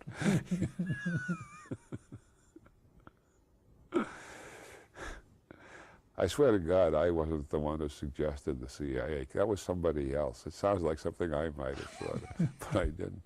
I have been responsible for getting into print and online about 20 times now the report that the face on Mars has definitely been identified by computer enhancement of the photographs. And this has been done by Professor Timothy F.X. Finnegan of the Royal Sir Miles Nagopoline Astroanomalistic Society in Dalkey, Ireland. And it turns out to be Moshe Horowitz, who can now be considered a major influence on two planets. I never give his show business name. I leave readers to figure that out for themselves. Moshe Horowitz was the birth name of Mo Howard of the Three Stooges. And as a matter of fact, if you look at most photographs of the face on Mars, it looks more like Mo Howard than anyone else. Well, at least to me. Somebody actually published a whole book arguing the face on Mars was Elvis Presley. At least I know when I'm joking. I think that guy probably believed his own theory. Bob, how many kids have you had? 4. And one marriage, correct? That's right, yeah. Well, I didn't need more than one marriage. The first one worked fine. It's still working. How is that? I know everything I do. I know what, not everything. She was a bit unpredictable, all intelligent people are, but most of the things that I do or say or look at on television, I know what her opinion of them would be, so it's like she's still living with me. You're still having an interaction. Yeah, we're still interacting. And you don't have to be spiritualistic about it. Our nervous systems imprinted each other over a 42-year period. So she's still here.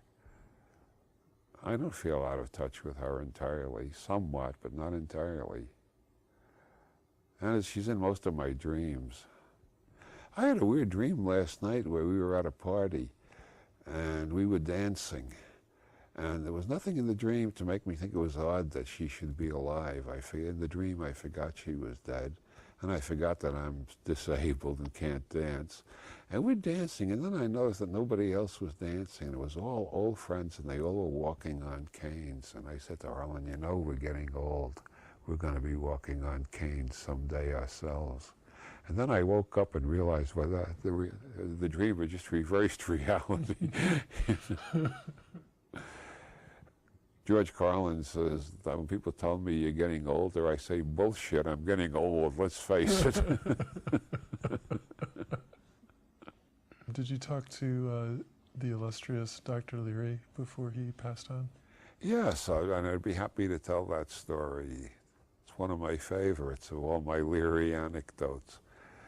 I was visiting him as often as I could in the last months, and the last time everybody knew he only had a few weeks, days, nobody was sure.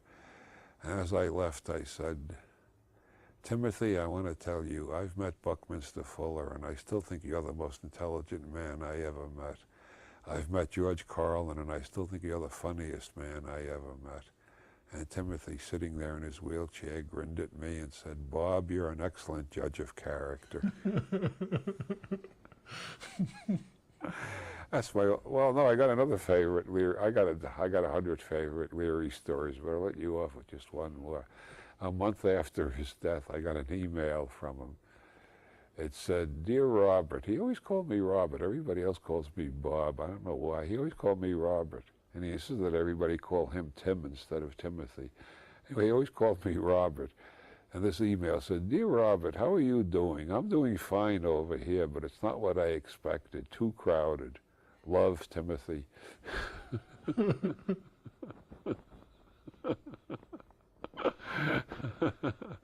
I felt very honored. However he worked that, by whatever process is spiritualistic or techno or cybernetic, it was a great joke. If you could wish, I guess, for people to get one thing out of all your work, what would that be? Well, more open-mindedness, more sense of humor, and more optimism.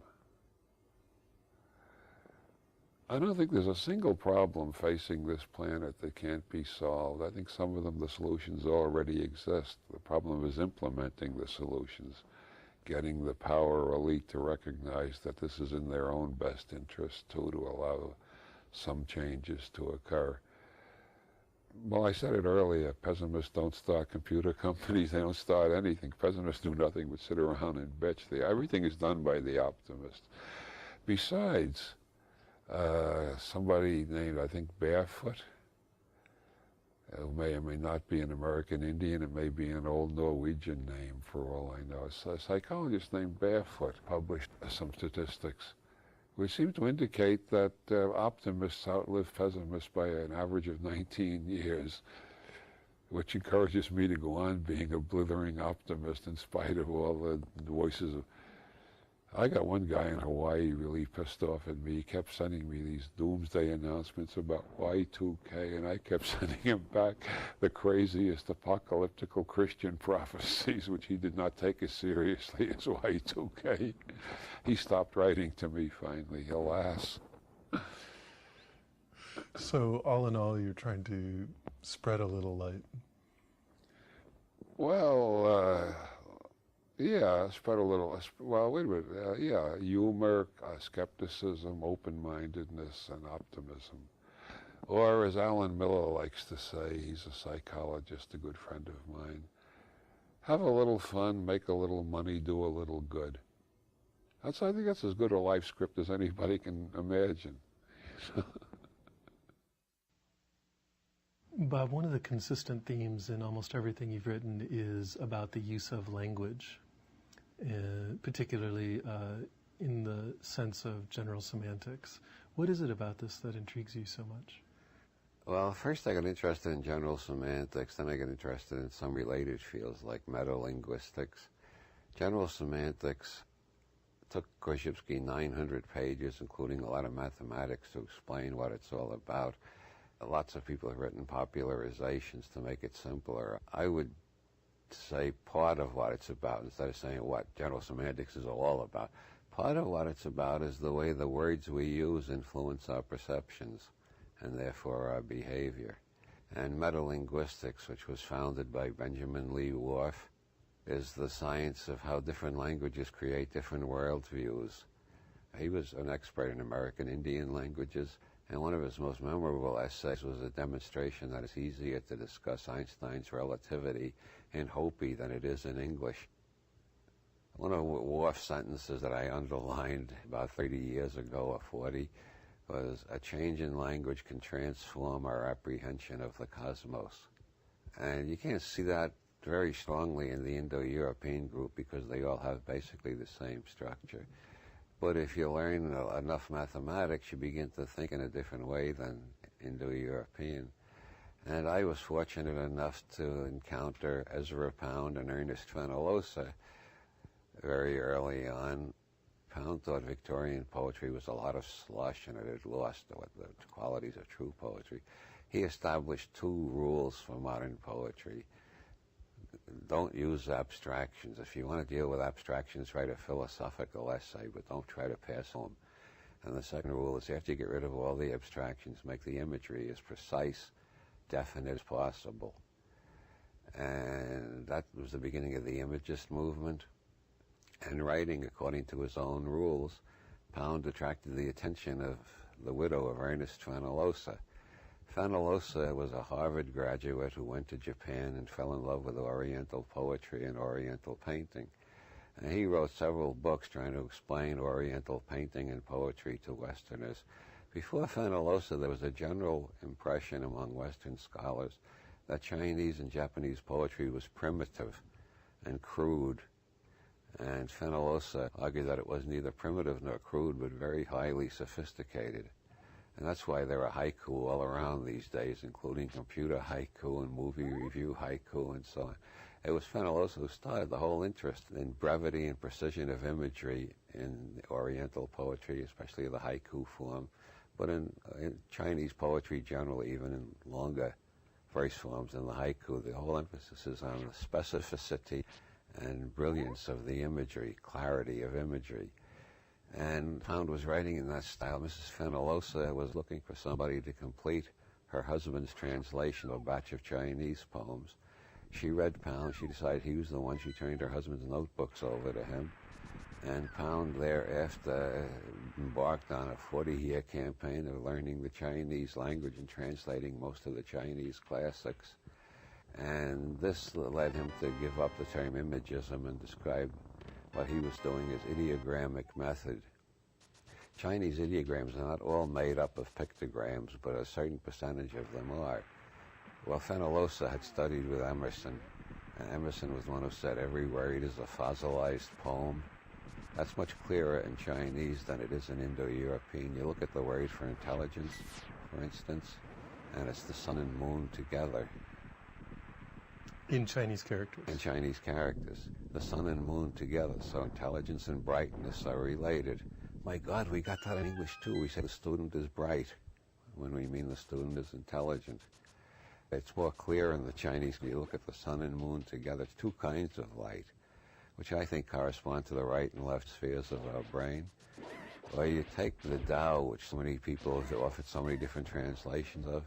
You look at the ideogram, and it's a sign for intelligence together with a sign for movement. So the basic idea of the Tao is an intelligent movement. Take the Tao Te Ching. My Chinese pronunciation is abominable. It's even worse than my French. But I'm going to make a fool of myself and attempt it because I can't write the ideograms in the air. Ren Fa Di. Di Fa Tien, Tien Fa Dao, Tao Fa Tsu Ran. Now to take that literally word for word, remember every word in Chinese is both a noun and a verb and an adverb and an adjective depending on where it goes. It doesn't have the subject-predicate structure. But word for word it's man, model, earth, earth model, universe, universe model, Tao, Tao model, self, such. And this is an entirely different way of thinking than you think in Indo-European. I'm not trying to pass myself off as a Chinese scholar or anything like that, but the little bit of Chinese I picked up through Fenollosa and Pound and Alan Watts, who usually has the Chinese ideograms for the key terms, at least in some of his books, and Needham's Science and Civilization in China, in which he has all the scientific terms and philosophical terms from ancient China up through their evolution. China was ahead of the West in science up until the 17th century. And then something happened, and the West got ahead. The little I know of math, the little I know of Chinese, and what I've read about American Indian languages by Benjamin Lee Wharf have all reinforced Korzybski's original impression upon me that if you use words in a particular way, it will influence the way you perceive the world, and it will even influence the way you behave. When did Korzybski's main book come out? Well, his first book, Came out in 1919. It was called Manhood of Humanity, and it was based on the theory of time binding, how signals passed across generations tend to accumulate faster and faster. It was about the information explosion, except that word hadn't been coined yet, so he called it time binding. His major work, Science and Sanity, came out in 1933. And was this widely accepted? It got a lot of enthusiastic reviews from a lot of distinguished people, and it had a tremendous impact on all of the social sciences for a while. Among the people who praised it, the anthropologist Malinowski, Bertrand Russell, the mathematician, Loeb, the biologist, quite a few, Poincaré, the mathematician, Bridgman, the physicist, along a very distinguished list. But then Martin Gardner in the 1940s wrote a book called Fads and Fallacies in the Name of Science, in which he denounced general semantics as quackery. And general semantics still exists. It's taught in lots of colleges. It still is a major influence on the social sciences, but it's not quite as reputable as it was in the 30s. Didn't he have quite an influence on the beat movement as well? Well, he had a big influence on William Burroughs. Burroughs studied with Korzybski personally. I studied with Korzybski's successors at the Institute of General Semantics, but Burroughs studied with Korzybski himself. Wow. Burroughs and I, really, that was one of the things we had in common, is that interest in how words influence perceptions. That's what led Burroughs to his experiments with cut-ups. If you break the lines of word and image, what happens? Do you get free of the patterns in there? Do you create new patterns, or are you still stuck with the same old patterns because you're using the same words?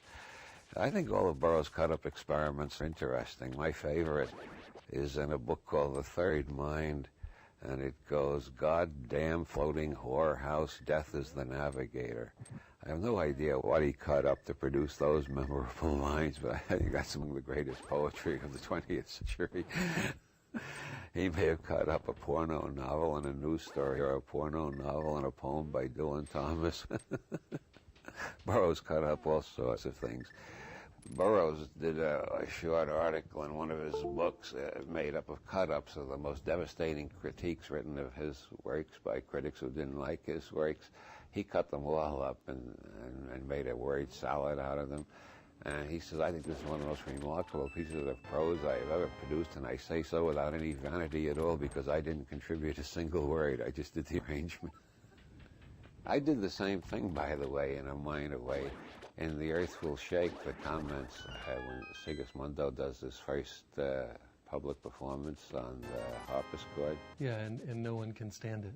Well, some of the audience likes it. Most of them can't stand it. All the critical comments are taken out of negative reviews of my own books.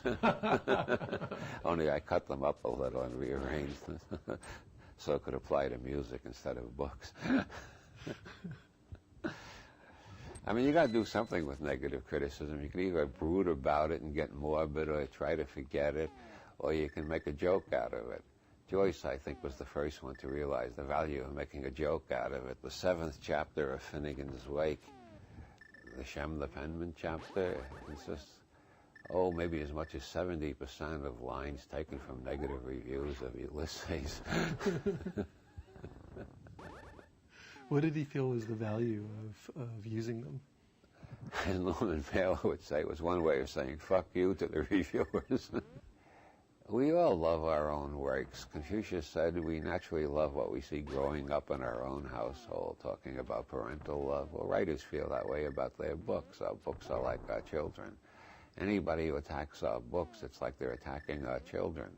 We're hurt, we're angry, and if you show it, you're acting infantile. So they have a variety of choices. John Steinbeck was notorious for writing nasty letters to unfavorable reviewers. Joyce never replied to any of his reviews, no matter how nasty they were. He just saved all of them and turned them into high comedy in Finnegan's Wake. I think that's the most constructive use of them. One of the most negative reviews I ever got is on my website. When you click on excerpts from my books, before you get the excerpts, you get this denunciation of me by Robert Schaefer from the Skeptical Inquirer. Quote goes, "Wilson describes himself as a guerrilla ontologist, signifying his intent to attack thought and language the way terrorists attack their targets, to leap from the dark for an unprovoked attack, and then slink back to hide behind a hearty belly laugh. The unprovoked attack, I especially love. Why unprovoked? Why does he think I wasn't provoked? The reason is because he thinks entirely in cliches. An unprovoked attack is one of those cliches that you hear all the time. You know, if he stopped to think, he'd realize I was very provoked. How about Nietzsche and Wittgenstein? Were their attacks on thought and language provoked or unprovoked? Well, what would he say? I don't know what he'd say. So how much truth is there in his review? Are you seeking to make an attack on people's thought and language? I don't regard it as an attack. I regard it as an effort at liberating them from their chains. So rather than a terrorist, as he styles you, you're a freedom fighter. Well, that's the way I see it, but I can see why he sees me as a terrorist. All dogmatists see me as a terrorist, whether they were fundamentalist materialists like Schaeffer or fundamentalist Christians like Jerry Falwell.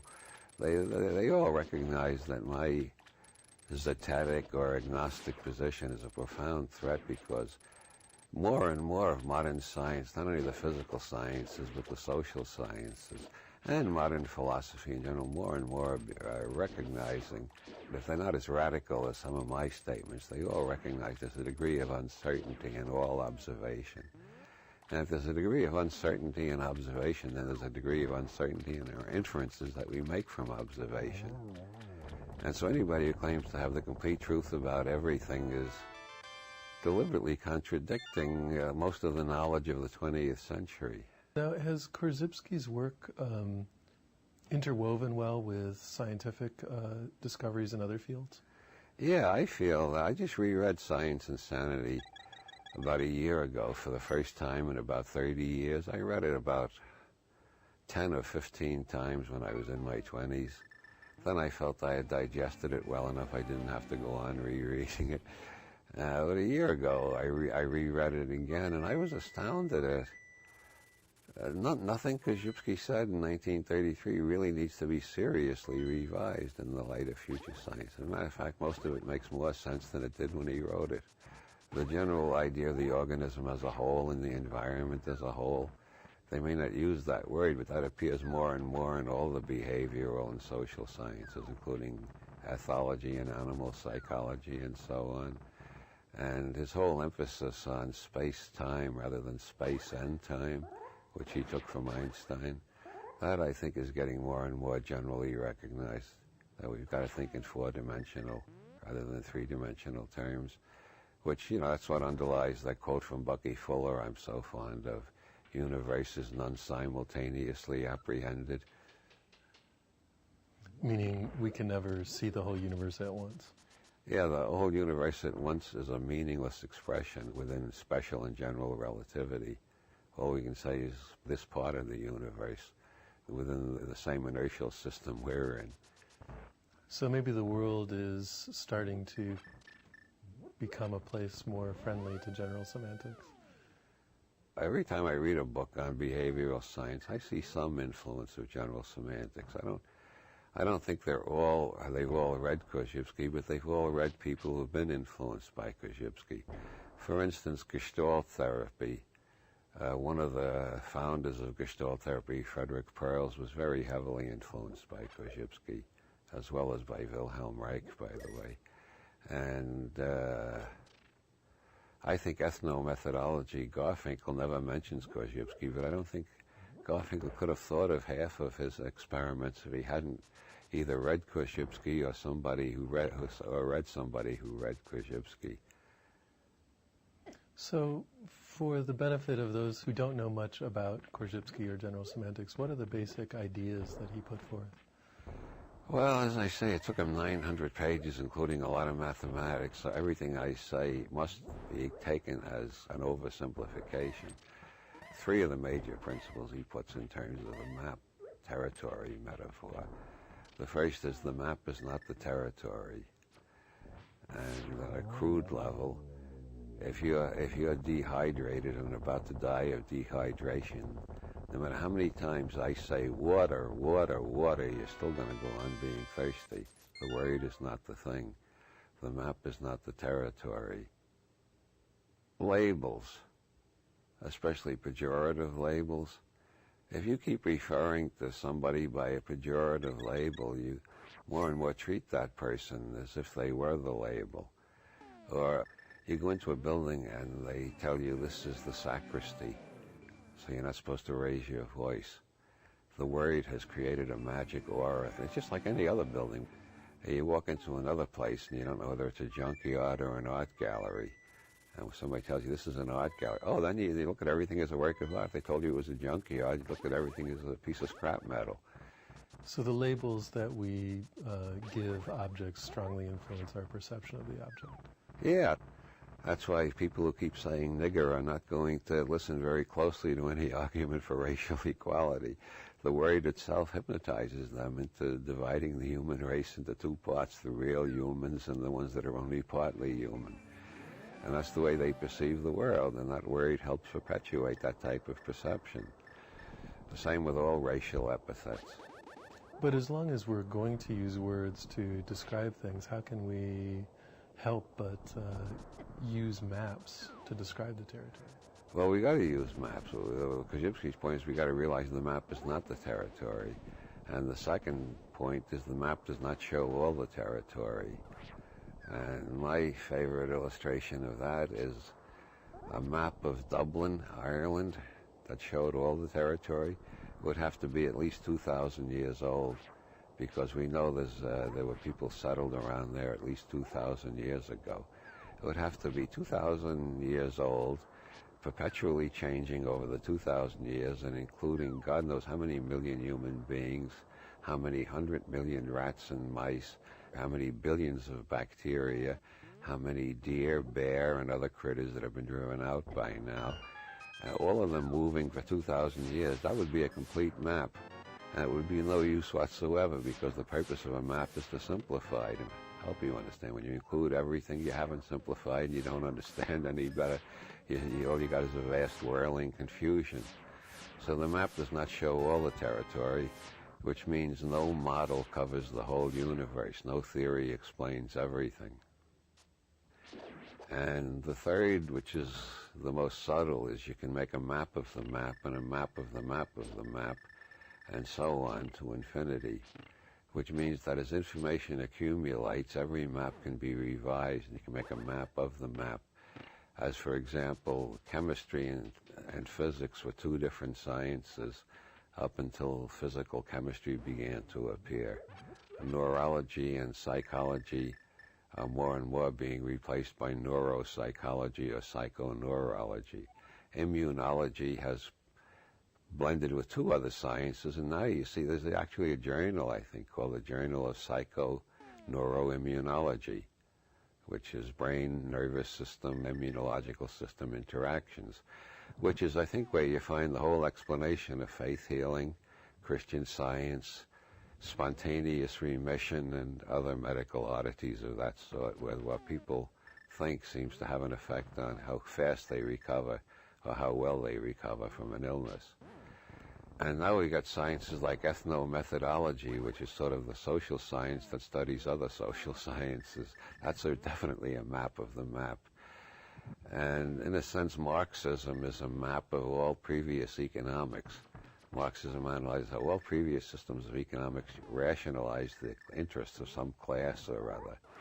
And Marxism is more true than the others, according to the Marxists, because it rationalizes the class interest of the class that is going to take over the whole world eventually, namely the suffering and crucified workers. It's a variation on the basic Christian myth put into sociological jargon. Freudianism is a map of all previous maps, in the sense you can use Freud to analyze anybody's maps and see what neurotic functions they are serving, what self-defensive. For instance, a Freudian analysis of Marxism would say that Marx must have had a lot of conflicts with his father, which he projected onto the capitalist as a father figure, and the whole Marxist movement is an Oedipal rebellion of sons against fathers, which oddly enough was suggested by Guillaume Battista Vico in 1735, long before Freud or Marx. Vico said all revolutions are sons against fathers. That's in his book, The New Science, which is the basic structure that Joyce adopted in Finnegan's Wake. Isn't Vico one of the background characters for Finnegan's Wake? Yeah, he plays as an important a role in Finnegan's Wake as Homer does in Ulysses. Vico is sometimes called a philosopher, but I have seen him referred to as the father of scientific sociology. He thought he was a scientist. His book is called The New Science, and it's an attempt to analyze history in a way that makes sense out of it. He was one of the first to realize the importance of language in creating perception. He came 200 years before Korzybski or Benjamin Lee Whorf or Edward Sapir. By the way, the theory that language influences perception is nowadays generally called Korzybski-Whorf-Sapir hypothesis, because all three of them published it at approximately the same time. I tend to quote Korzybski more often than Whorf or Sapir because Korzybski, I think, made a more totally revolutionary system out of that simple basic discovery. And he offered a whole bunch of clues as to how you could reform your language to avoid most of the errors that seem to be built into the Indo-European subject-predicate language structure. So he not only pointed out a problem, but a solution. He see a problem and a bunch of tools to help you work toward a solution. What would some of those be? Well, I've been doing it throughout all these programs, and nobody can see it because these are audios. It's the gesture of waving two fingers in the air. It's putting quotes around a word.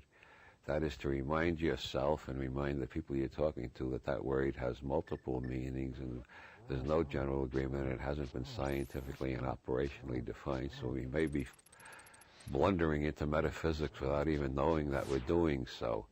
He put those quotes around all sorts of words, like mind, and whenever he had to refer to space, he'd put quotes around it. He wouldn't put quotes around space-time because he thought that had been scientifically defined. But if he had to refer to space alone, he'd put quotes around it. And God, he not only put quotes around it, but when he was talking, he spoke the letters out loud, quote, G-O-D, unquote.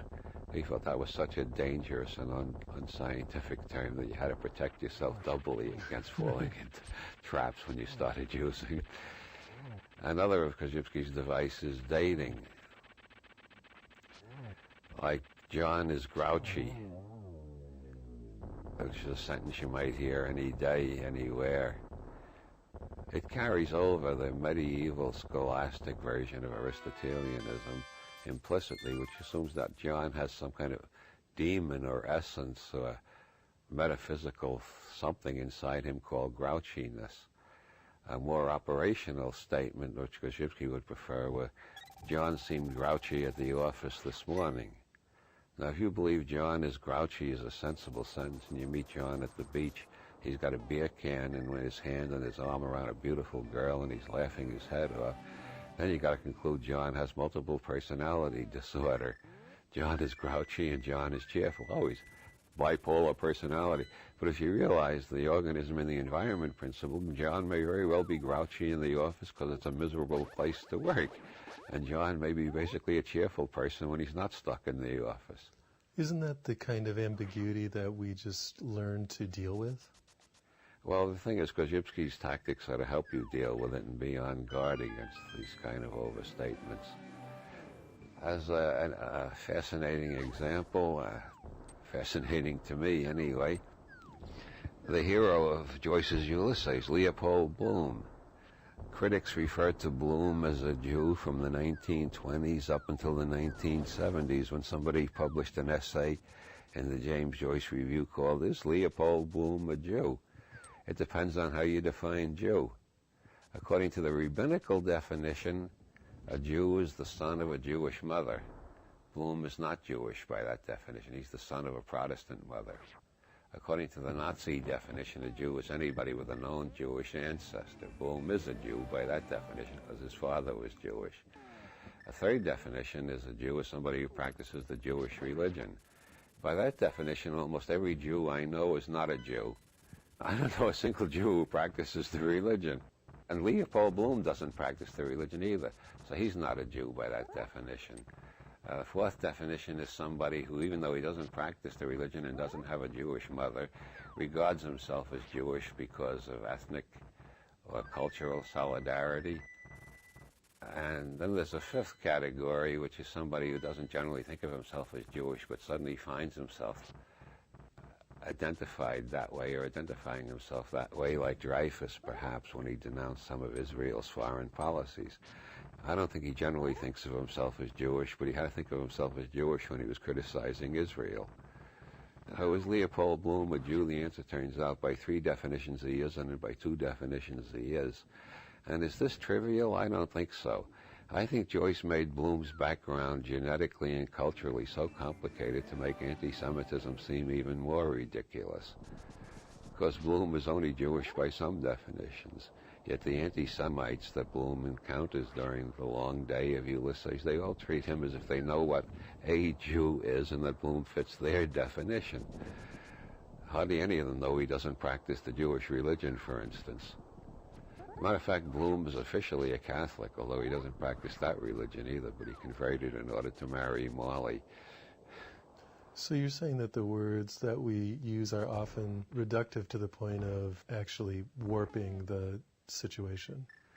Yeah, well, I think almost all forms of group prejudice, group bias, group hatred, group violence are all, I think they're all either caused by or vastly exacerbated by the use of labels with pejorative connotations.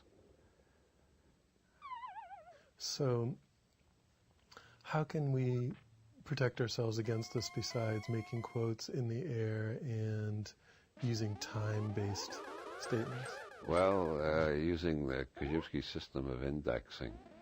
Like, if you want to generalize about plumbers, the first thing you got to call to mind, according to Koszybski, plumber sub 1 is not plumber sub 2, is not plumber sub 3, is not plumber sub 4. They're all different. They not only have different fingerprints, they have different degrees of competence in the science of plumbing. They have different degrees of honesty. You find lots of cases. Somebody's been cheated by a plumber and knows it. He's going around for the next 20 years telling everybody, you can't trust those goddamn plumbers. They're all a bunch of thieves. Which is the same logic as one of my first general semantics teachers, a psychologist named Ray Bontrager. He's pointed out that the classic of that line of thought is all Indians always walk Indian file. I know because the one I saw was walking that way. So the basic idea is that, in a sense, there are no classes. Yes. That was a big debate in medieval theology between the nominalists and the realists. And my viewpoint definitely is descended from the nominalists. Classes exist in the human mind. We create classes in order to understand the universe. But everything in the universe is a unique and distinct individual space-time occurrence. I am not myself from one day to the next. An electron is not itself from one nanosecond to the next. So how can we effectually speak